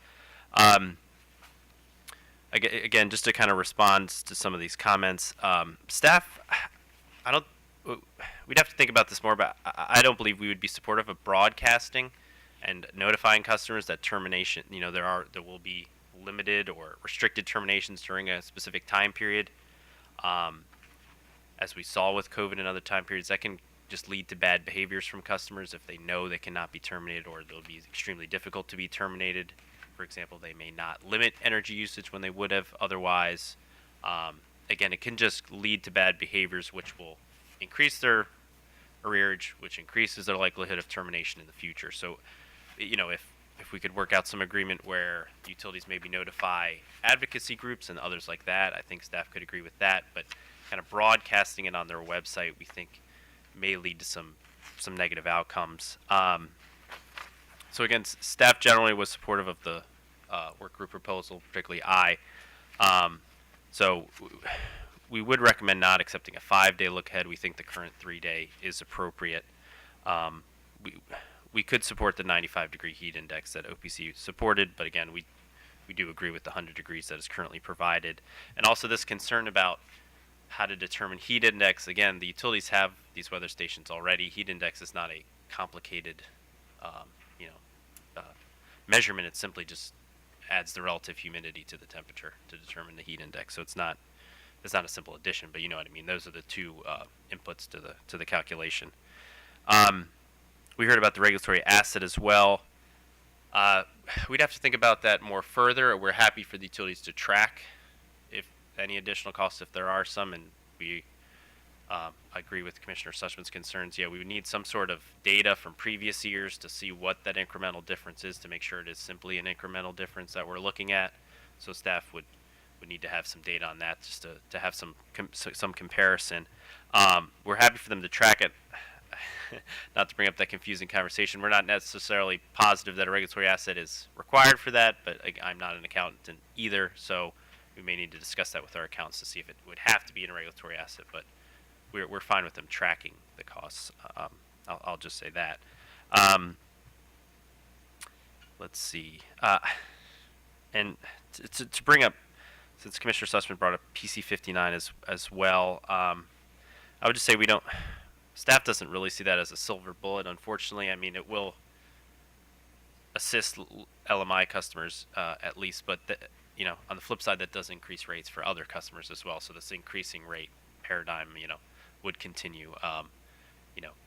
Staff would point out that it's really, it's rate cases where the bread is buttered, so to speak, where the rate increases are really coming from. So that would be, in my opinion, the area of focus to limit the rate increases and assist customers with affordability.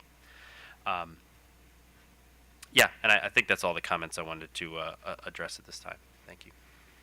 Okay, questions for staff? Commissioner Barbe. Yeah, so this whole issue of can an assessment be made fairly on 5 days versus 3 days? Do you have a comment on that? I can't speak to the data. So I guess you're referring to the SMECO's comments. Yeah. Yes. I can't speak to that. I mean, again, as I said, staff does prefer the 3-day look ahead. What data they receive, I don't know. Again, well, let me ask the question in a different way then. Let me ask if any of the participants provided information on how they would make a 5-day prediction. I don't believe so. I don't believe anybody provided that. And I can chime in on that, Commissioner Barnay. I'll kind of project my voice just to make sure that everyone can hear me. But, I can attest to what tech staff's position is, that was not something that was brought up, or the specifics regarding data surrounding a 5-day forecast period. So I wanted to mention that. And while I'm talking, I did want to just mention on the screen, one of the inclusions in the work leader proposal for the language includes a definition of the index as well. And I just wanted to reiterate that the definition for heat index is temperature of relative humidity combined with the air temperature as calculated by the U.S. National Weather Service. And included in that definition shows the forecast calculation tables and other related material is available on the website as well. So I just wanted to address that point regarding heat index. Mr. Chairman, can I ask Brett a question? Sure. So I take it then that the National Weather Service has some sort of formula or algorithm or table. Is that what you're saying, that they have some sort of a formula that is always applied in every case, so that if you have the number of the temperature and the humidity, anyone should be able to turn the crank on the formula and figure out what the heat index is? Yes, that is correct. And they have the calculator available on their website to calculate if Oh. air temperature is this, relative humidity is this, then this is what the heat index is. That is a formula. I'm not a meteorologist, so I cannot speak particularly on the complexities of that formula. However, my understanding, and I believe it was reiterated by the Maryland Department of Emergency Management, that information is available on the National Weather Service site. We heard from them in the work group, and they provided some more information on that as they were part of the work group. Okay, so basically by the work group is asking us to use a formula that is broadly used and understood and not really questioned by anybody, correct? It is, my understanding is that the formula and ability to calculate heat index is available on the National Weather Service website, yes. But it is broadly used and recognized as a proper way to make the calculation. Yes, I'm doing some freelance research. I believe the heat index formula was calculated and formulated back in the 1900s and has been largely used ever since. Once again, not saying that on behalf of a meteorologist. So. The 1900s? I was born in the 1900s. Okay, that far back. Okay, thank you. Any questions for Commissioner Sussman? So, Mr. McAuliffe, I understand your concern about sort of broadcasting the fact that no one can be disconnected today. But I just want to make sure that that information is housed somewhere, and so providing it to People's Council, for example, and then maybe staff. Yeah. And that at a minimum, that would give us the ability to just track and know what's going on, and maybe even CAD, the Consumer Affairs Division. Yeah. So that the information is somewhere in case we have questions about it, and that's something that presumably the utilities can easily do. Yeah, staff would be very supportive of that. Okay, Yeah, I think thank a you. simple email would suffice. Yeah. Yeah, just more of a clarification. So, is everyone, all the stakeholders, they agree that the National Weather Service information chart, I'm just looking at it right now, that would be the source material on this side, but it's the alerts, is that where there's a disagreement between staff and the customer advocates? Yeah, so it's just the disagreement. Yeah, there's no disagreement with the National Weather Okay. Service in and of itself and their calculations. It's just that staff and I believe OPC and advocates think it's too extreme. So the National Weather Service designations for these heat emergencies is Okay. higher than in most respects than currently the 95-degree cutoff we have. So I think they have, there's one of them is 100 degrees, one is another 105 degree heat index. So we think it even be, it would put less restrictions on the utility than the current regulations do. That's our concern.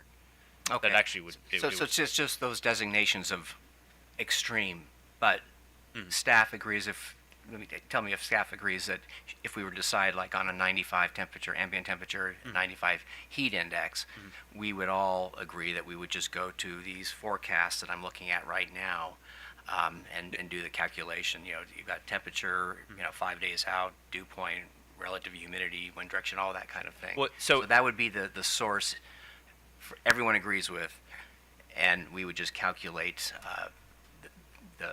depending on what we set as the No, so as the source threshold. would be the utility weather stations, as is currently done. So you would leave. So this discussion, like having third-party experts, and it would be easier. We totally disagree. The utility already does this now. They don't have to rely on anybody else. They would use their utility-designated weather stations to say, in staff's Well, recommendation, 3 days out, the temperature is supposed to be 92. The relative humidity is supposed to be 50. What is that heat index? Does it pass the 95 or 100 degree threshold? Does it pass the 95 degree ambient temperature threshold? It just say yes, it does. Okay, we're restricted terminations for the next few days. Because so currently we use the utility weather stations, and we think it should stay that way because there's been no evidence to show that that's been a bad practice for the utilities. Okay, and these weather stations, they project out, they forecast out 5 days? The utilities would have to discuss. Yeah. So again, the 5-day, I'm not sure. I think they can easily get temperature and things like that. Okay. So I know Well, Sneco I was has just harped on that. listening to Mr. Sproul, and I did go to the weather, the National Weather Service, and see that all these charts are here. Yeah, they have and tables you can for look heat 5 index. days out. Here's this one. Here is for northern Baltimore. Yeah. Yeah. Of course. And it But goes we out, just and you can calculate. sure. I guess current practices use the utility weather stations. I guess we'd have a problem with them just Googling and going to the weatherchannel.com to get their data, because how would we track that and know when they got it, and where they take screenshots and things like that. So they currently use their utility weather stations. We see no reason to change that. Yeah, I just was trying to understand Sure. what these weather stations do. Is it just immediate here and now, or does it forecast? Do these weather stations They forecast do have out some forecasts. just like the National Weather Service does? This is not just Googling it. This is the National Yeah, Weather they Service. do have some forecasts. If the utilities want to correct me Okay. if I'm wrong, I believe they have forecasts. All right, well, thanks for that clarification. Because again, they do it now for a 3-day look ahead, so they have to have some forecasting ability. Because they do that currently. And they do it with their weather stations. Yeah, for the 3-day look ahead Yeah. currently, yes. No, and I know we routinely, during administrative meetings, we, okay their selection of weather stations. I just didn't know what these weather stations, if they looked forward 5 days or not. So- Sure. Yeah, I'll just say I'm not an expert, but they definitely have some forecasting ability. Okay, thank you. Thank you, Mr. Chair. So, during the utilities presentation, it was purported that the 3-day look ahead is sort of at the extreme of what's required. Do you have any knowledge as to whether that's true or not, or Unfortunately, no. We can only rely on what I guess OPC and the utilities have provided so far in this rulemaking. No, we don't have any great understanding of what other states, what their practices are. But staff's position that 3 days is adequate and there's no necessity to push it out to 4 or 5. Yeah, we just think once if you push it out to 5, and you start to lower those temperatures, it could encompass the entire summer almost. So we're, obviously we understand all the health concerns.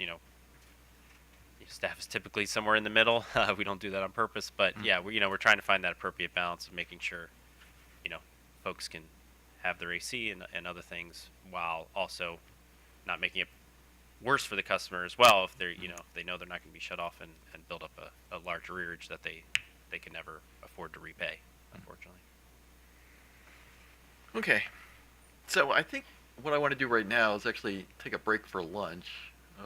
So why don't we come back at 1 o'clock and then we'll deal with this and then move on to the other topics. So.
Brett, just can you say something real quick and we'll see if we can hear it on the feed?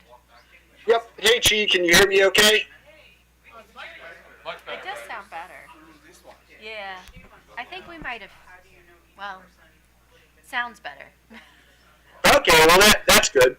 We'll see how it sounds on the YouTube, I guess. So Yeah. Thanks, Brett. Go eat something. no problem. I'll go grab something. You do the same, Amanda. Thank you.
If we could get back on the record here with RM86, so let me call up staff to discuss this issue related to the weather stations, just to provide a little clarity on this. So.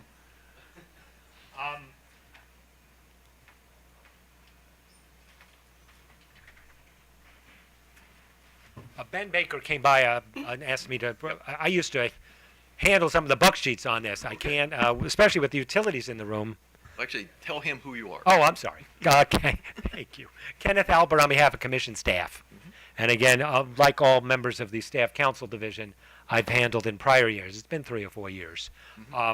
These filings, I call them the weather station filings. Right. Now, what specific?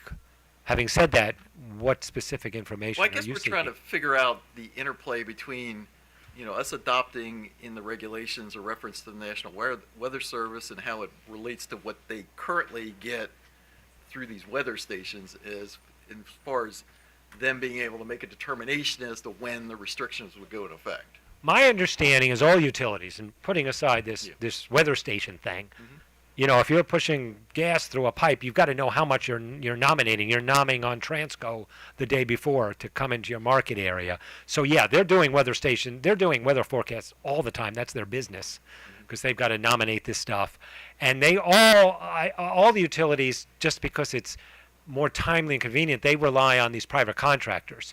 But my understanding is all the private contractors, essentially, they're not putting up their own weather satellites. I mean, that's pretty high-tech, high-cost stuff. So ultimately, as I understand it, all the weather forecast services are relying on the National Weather Service, National Oceanic and Atmospheric, and NOAA. So yeah, it's all coming from the government. But yes, most of my understanding is that the utilities are relying on the private contractors to get them this information. Okay, and so this heat index thing is actually a creation of the National Weather Service. I'm not sure. This calculation. So. Yeah, I would assume so. I'm not sure what you're referring to with the heat index, but the actual weather forecasts themselves, ultimately, when you go back a layer or two, it's a contractor and a subcontractor, and this is where your TV weather forecaster or they're all working off the National Weather Service. As a practical matter, they can't build up the infrastructure to replicate what the government does. That's my understanding. Okay. All right. So Brett, give me a sense of what else we have to figure out today, apart from this issue that we've been talking about all morning. Yes, and I wanted to quickly go back to sharing the language that I had up. So I think we have heard from a number of the parties regarding their positions on this language and address a number of questions as well. And I think at this time and at this specific juncture, there are generally three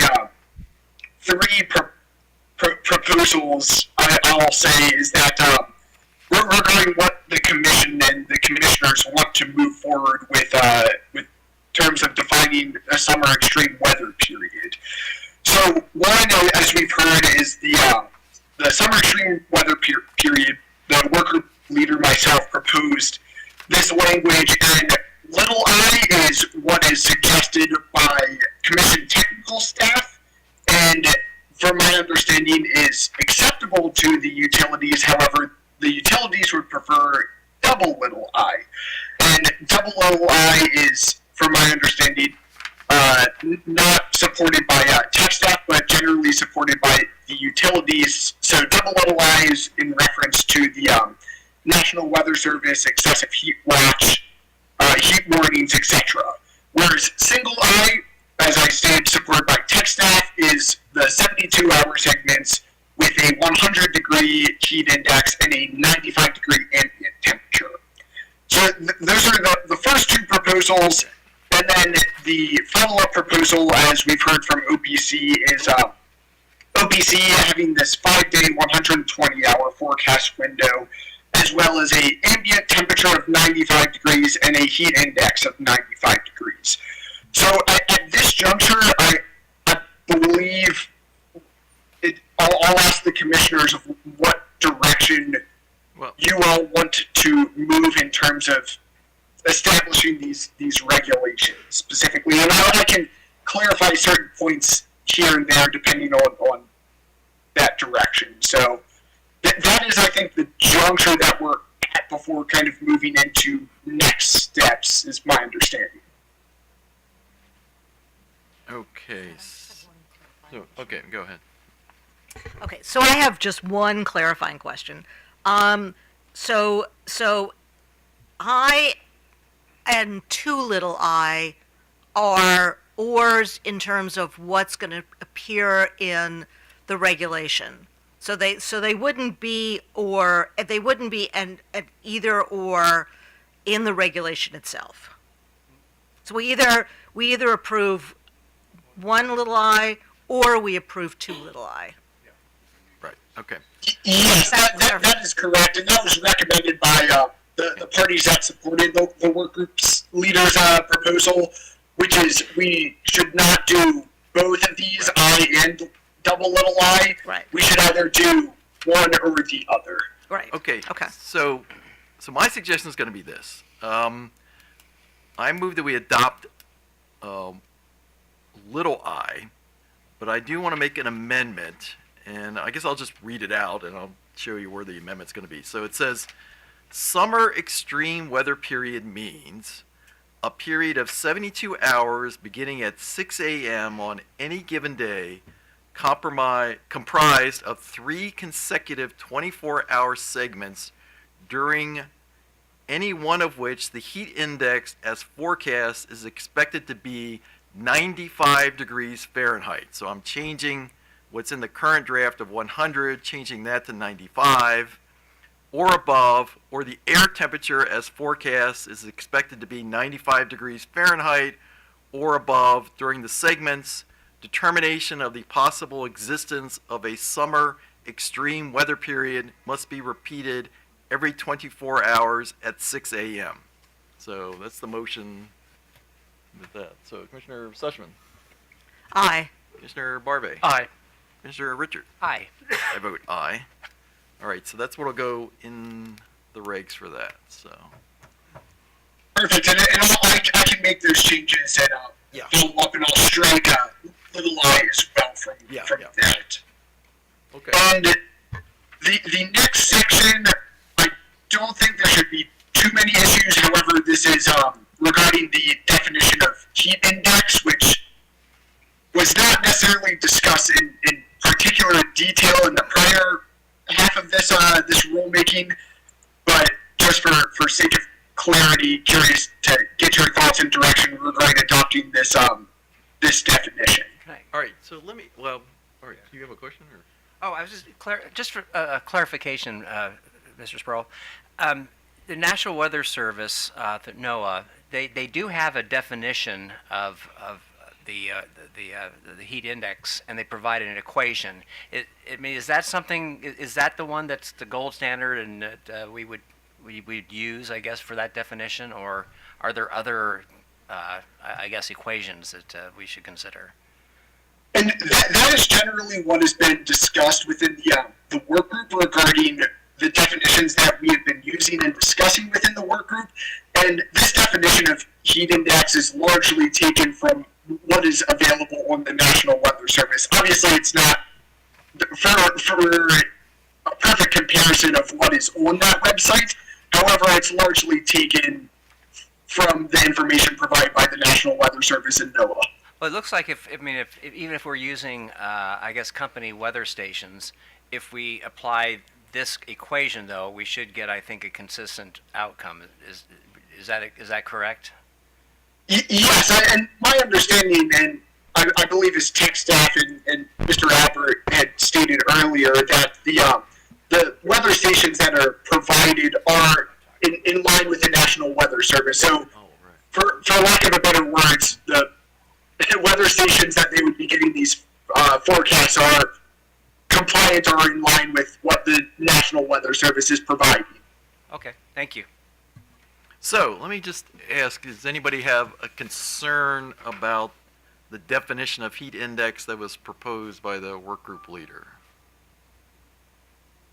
Seeing none, then I move that we adopt the definition of heat index as contained in the work group leaders report. Commissioner Sussman. Aye. Commissioner Barbe. Aye. Commissioner Richard. Aye. I vote aye. Great, and the last section that I believe is largely consensus among the parties is regarding COMAR 2031-0304. So this is the temporary residential weather restriction.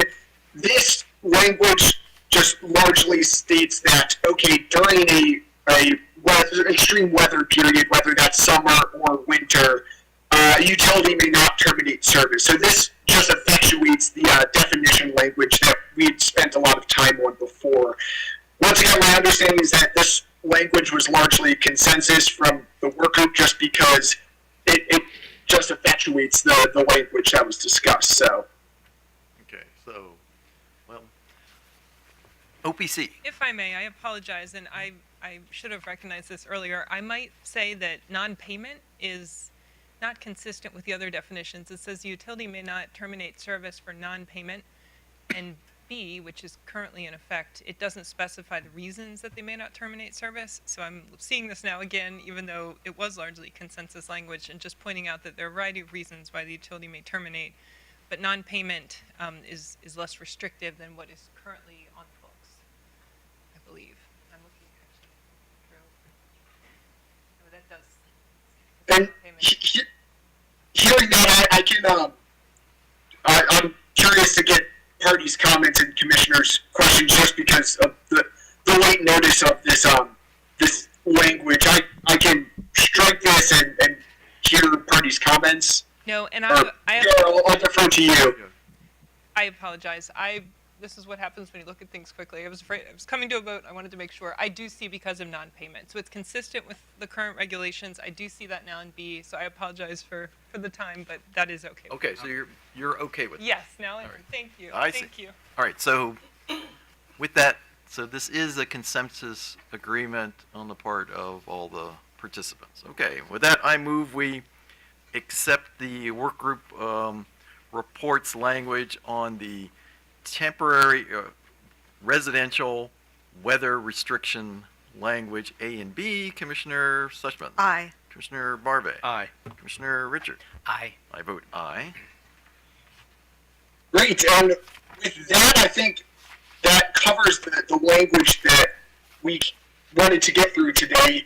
And the next two things, I think we had already spent a considerable amount of discussion on the regulatory asset piece, so I don't know if we want to further dive into that on kind of next steps. Once again, I think it was general idea that we could move on the commission could move on an order on that piece separately rather than in this instant proceeding, but I just wanted to raise that, Chair, for your consideration. Well, actually, let me check. So do we need to do anything else in order to move what we just adopted into the regulation generation process? There's a standard order to authorize publication in the Maryland Register. But I mean, so we do that now, or is that? If you've completed the regulation, yes. Okay. So do I need to make a motion to that effect now? That's all. Yes. Okay, all right. So then I move we publish in the Maryland I'm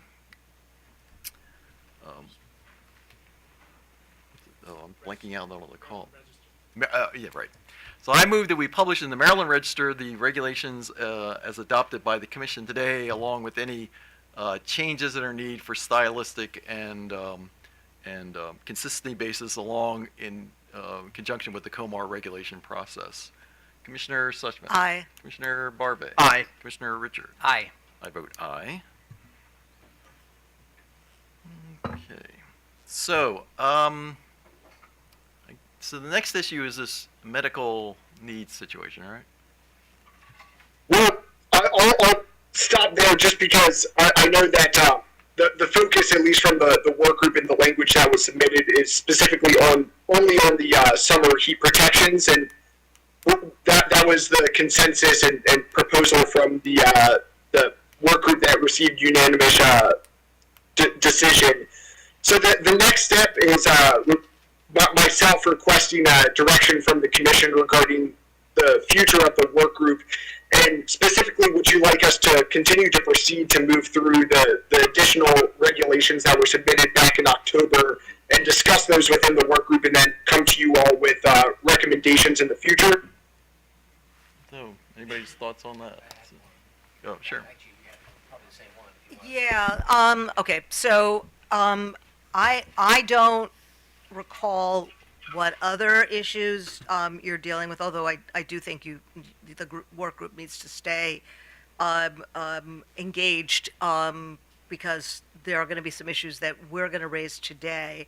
The concern I have, and I forecasted this earlier when I talked to, Mr. Krieger about situations other than air conditioning requiring that the electricity stay on, and so there are customers that are the elderly, those with chronic medical conditions that require electricity, and the concern I have is that there may be some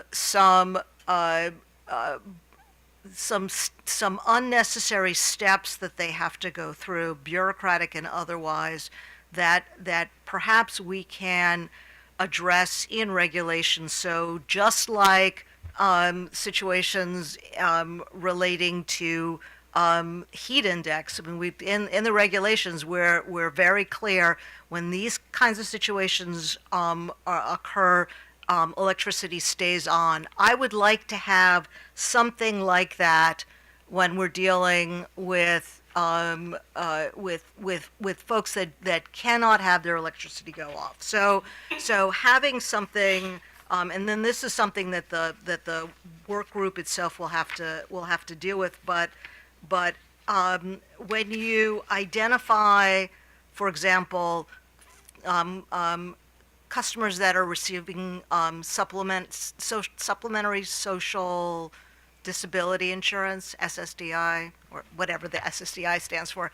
In those situations, anybody who represents that they're receiving SSDI does not need to get a doctor's note. I mean, we're hearing that requiring somebody who is already in a financial quagmire to go and incur the costs and also try to find a doctor that's willing to step up and certify that they're a customer that should never be disconnected when they've already gone through the myriad of steps that they needed to go through to qualify for SSDI.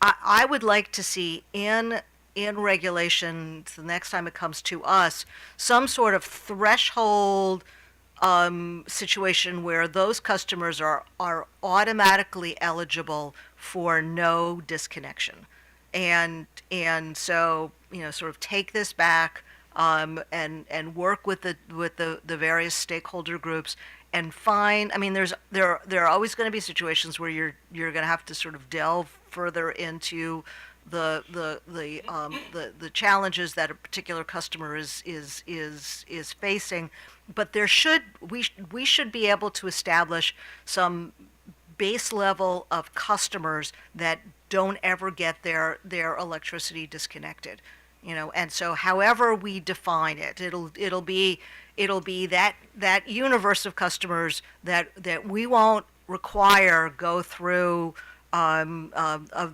various bureaucratic hoops in order to get the kind of protections that they should have automatically. So that's what I would like to see in sort of the next round. Mr. Chairman? Yes, sir. Yeah, so Commissioner, are you saying this for SSDI recipients or is that specifically what you're talking about? It could be that. I mean, I would like to see in regulation, sort of a collection of. I mean, we now have categorical recognition in a variety of different contexts. So basically, you're talking about individuals who have a health status that has been conferred to them by federal or state regulation. Right, where they've already gone through many levels of bureaucratic analysis, and we don't need to make them go through it again. And we're not going to decide here what that threshold should be, so that's why we're sort of asking the work group to go back and look to see, what universe of customers that we can define in the regulations that never get disconnected. And Commissioner Suchman, just a couple of thoughts. I think these are issues that we can certainly dive into at the work group as we move forward. And I just wanted to add that regarding the handicap elderly restrictions on terminations, that was in the original proposition of regulation considerations back in October, specifically in COMA 2031-0301 and 02. And I think those are conversations that we can have when we start to focus on those specific sections of COMAR. And I just wanted to add as well regarding the some information. I don't know if OHEP from the Department of Human Services is there today in the room. However, I do want to add that as it currently stands for anyone applying to OHEP, an automatic 55-day hold is made on the customer's account to prohibit them from terminations moving forward. So if they even apply to OHEP, which they can do through categorical eligibility now, they'll have a 55-day hold as well. And I'll openly say the utilities can correct me if I'm wrong or misstated anything there, but I just wanted to add that information. Well, and I understand that's available. What I would like is to be able to define in regulations that category of customer that is automatically restricted in terms of disconnection, so that you don't. I don't want to see language that then forces a customer to visit OHEP or to visit a doctor. I mean, I would like to be able to have that class of customers where if the person is getting SSDI, they can simply notify the utility, I'm getting SSDI. That customer cannot be disconnected. Mr. Chairman? Yes, sir. So let me throw something else into the soup here. I am not an expert on SSDI. I know that people get SSDI payments for certain types of disabilities.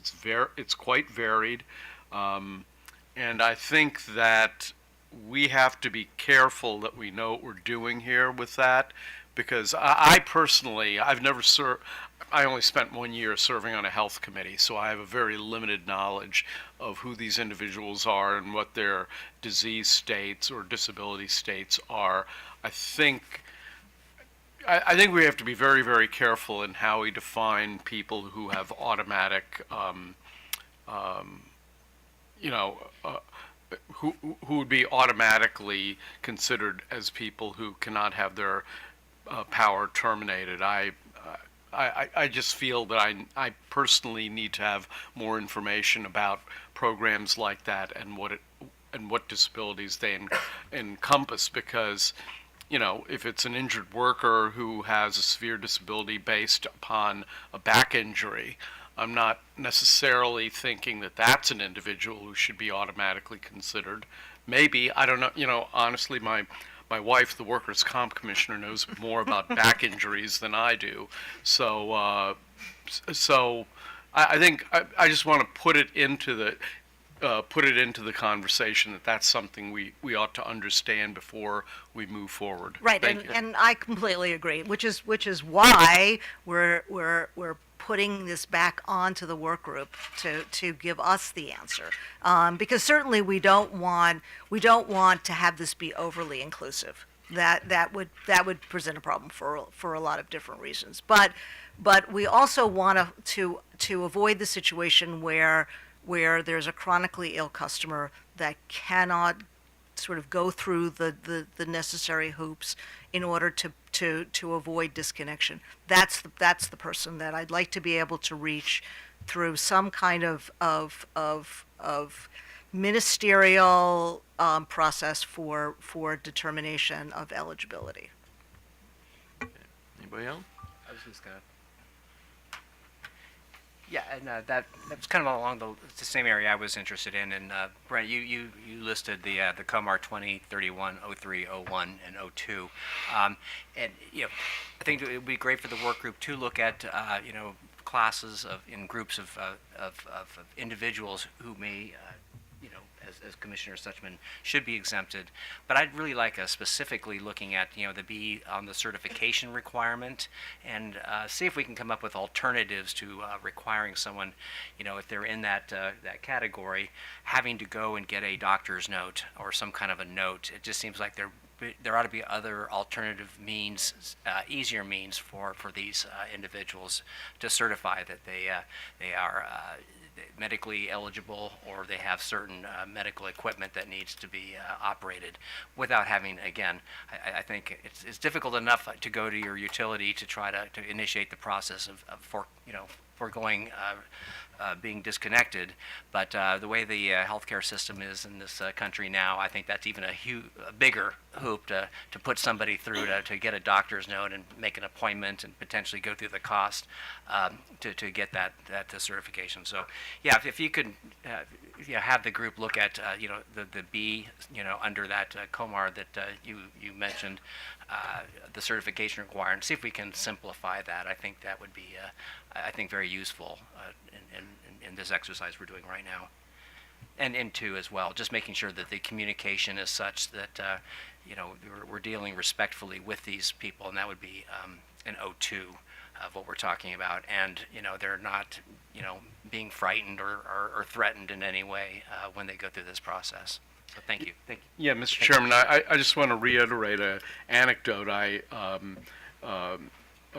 told the commission about, and that is my neighbor who's on the second floor of my building, who is literally immobile. She is bedridden, and whenever there's a fire alarm, I always go down and stay with her, so that if it's a real fire, which fortunately none of our fire alarms have been, but if it is a real fire, then I've been kind of deputized to make sure that the authorities know to come and fetch her on the second floor. And so it's that category of individual who I don't think should have to jump through, metaphorically jump through hoops. She couldn't jump through a hoop if she wanted to in real life, but metaphorically jump through a difficult bureaucratic hurdle in order to not have her power shut off. That's the kind of person I had most specifically in mind.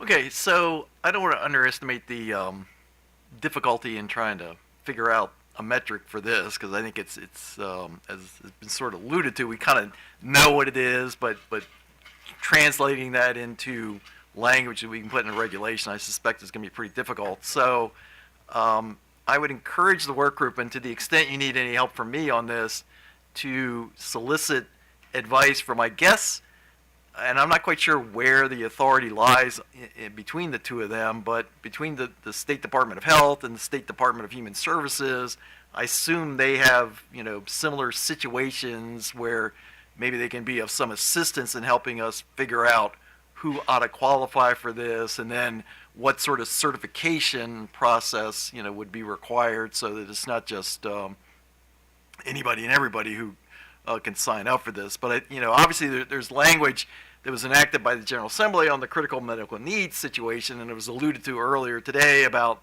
those things already being covered. I think what we're looking at is an expansion of that, but we want to be, as was mentioned by Commissioner Barbe, careful that it not be too expansive. So it's a obviously difficult needle we're trying to thread with this thing, but I want to at least charge the work group with going forward this, given examining it and see if there's a way to come up with something that we can adopt at some point later on down the road. So. Now, and Chair, I just wanted to say the Commission's comments are heard loud and clear, and I think with your direction, I'm happy to reconvene the work group to lead conversations on this topic. And fortunately, we've already had great participation from the Maryland Department of Health as well as OHEP and DHS. So I think we can certainly get them looped in on these conversations. And with that, begin examining and having discussions over COMAR 2031-0301 and 02 with consideration of your comments today. So with that, I'm happy to reconvene and kind of set that as priority one right now for the next couple of work group meetings, if that is the direction that you want to go, Chair. I think so. Yeah. All right. Well, thank you. That works for me. So, anybody else have any thoughts? All right. Well, with that, we're adjourned. Thanks.